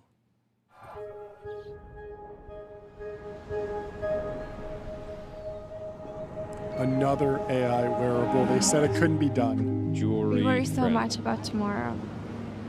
We forget about today. It's an Oura ring on your neck. It is remarkable how much you can pack into a ring these days. I've always Is it an Oura ring though? Is it actually give you bio? No. It's not technically an Oura ring, but it's just the Oura ring form factor. It's Lindy a ring. Form factor. Lindy form factor. People wear necklaces. I haven't seen a device company go after this market at all. It seems obvious now that you're seeing it. And I noticed you can turn it on or off, so it's not just default on recording. And so it is an AI pendant. It is in the lineage of Humane and Friend.com, but it's less about saying mean things to you if you're a journalist, and instead it's more focused on note-taking and remembering things and being an opportunity. You pull out your phone to make a note, you get lost in the Slop feed. Instead, you can just make a little note, and it will remind you to go to this restaurant or that you want to, pick something up from the grocery store. Joey Brady in the chat says, I pre-ordered a tie. We'll probably give it to my mom. It's like Avi's friend thing, but actually novel and framed as jewelry. I imagine this would go, they should ship this before Christmas, because this would be a great Christmas gift. For sure, I agree. It's obviously a more refined. Yes. You can see even at the software layer, it seems like they've done a bit more to not. They're not trying. They're. What I'm not clear on is how much are they trying to be your friend? Do they care about that at all? Is it just about function? It does have a human name. Taya sounds like a name that you could wind up interacting with as a, an AI friend or AI companion. All right. Diffused in the chat says might have to propose with a Taya. I don't know about that. Settle.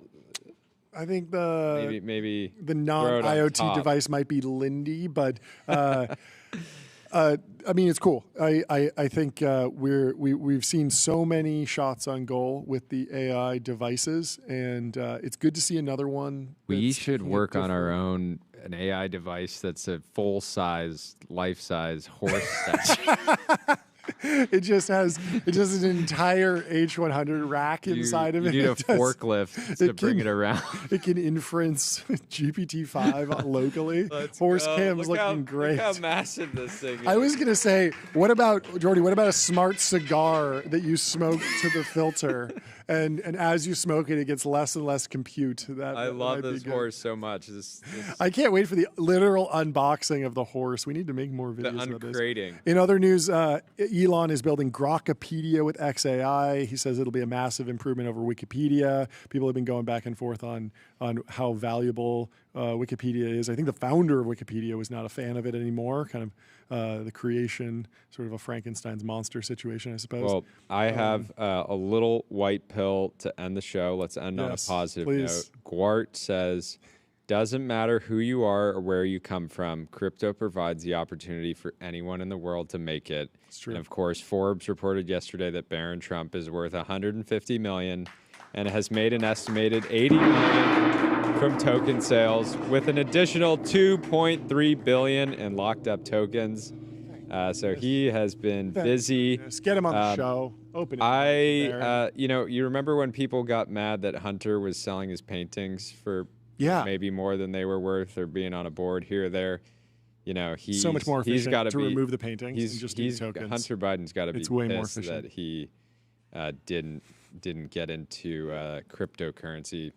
Oof, yeah, missed opportunity. You missed 100% of the tokens you don't want. I really missed out on, Bill. I don't know. It's hard to imagine. I guess Hunter Biden token launched by Hunter Biden would probably might moon. Who knows? Probably be safe. Be safe out there. Yeah, be safe out there, everyone. The chat is asking us to name the horse. They're also asking for the backstory on the horse. We'll bring that to you tomorrow. We can do a whole deep dive on equestrianism tomorrow. We've long been fans of equestrianism. But we got to hop on with Taipei. Thank you so much for tuning in. Leave us 5 stars on Apple Podcasts and Spotify. And stay safe out there in the trenches, folks. We'll see you tomorrow. Have a great rest of your day. Goodbye.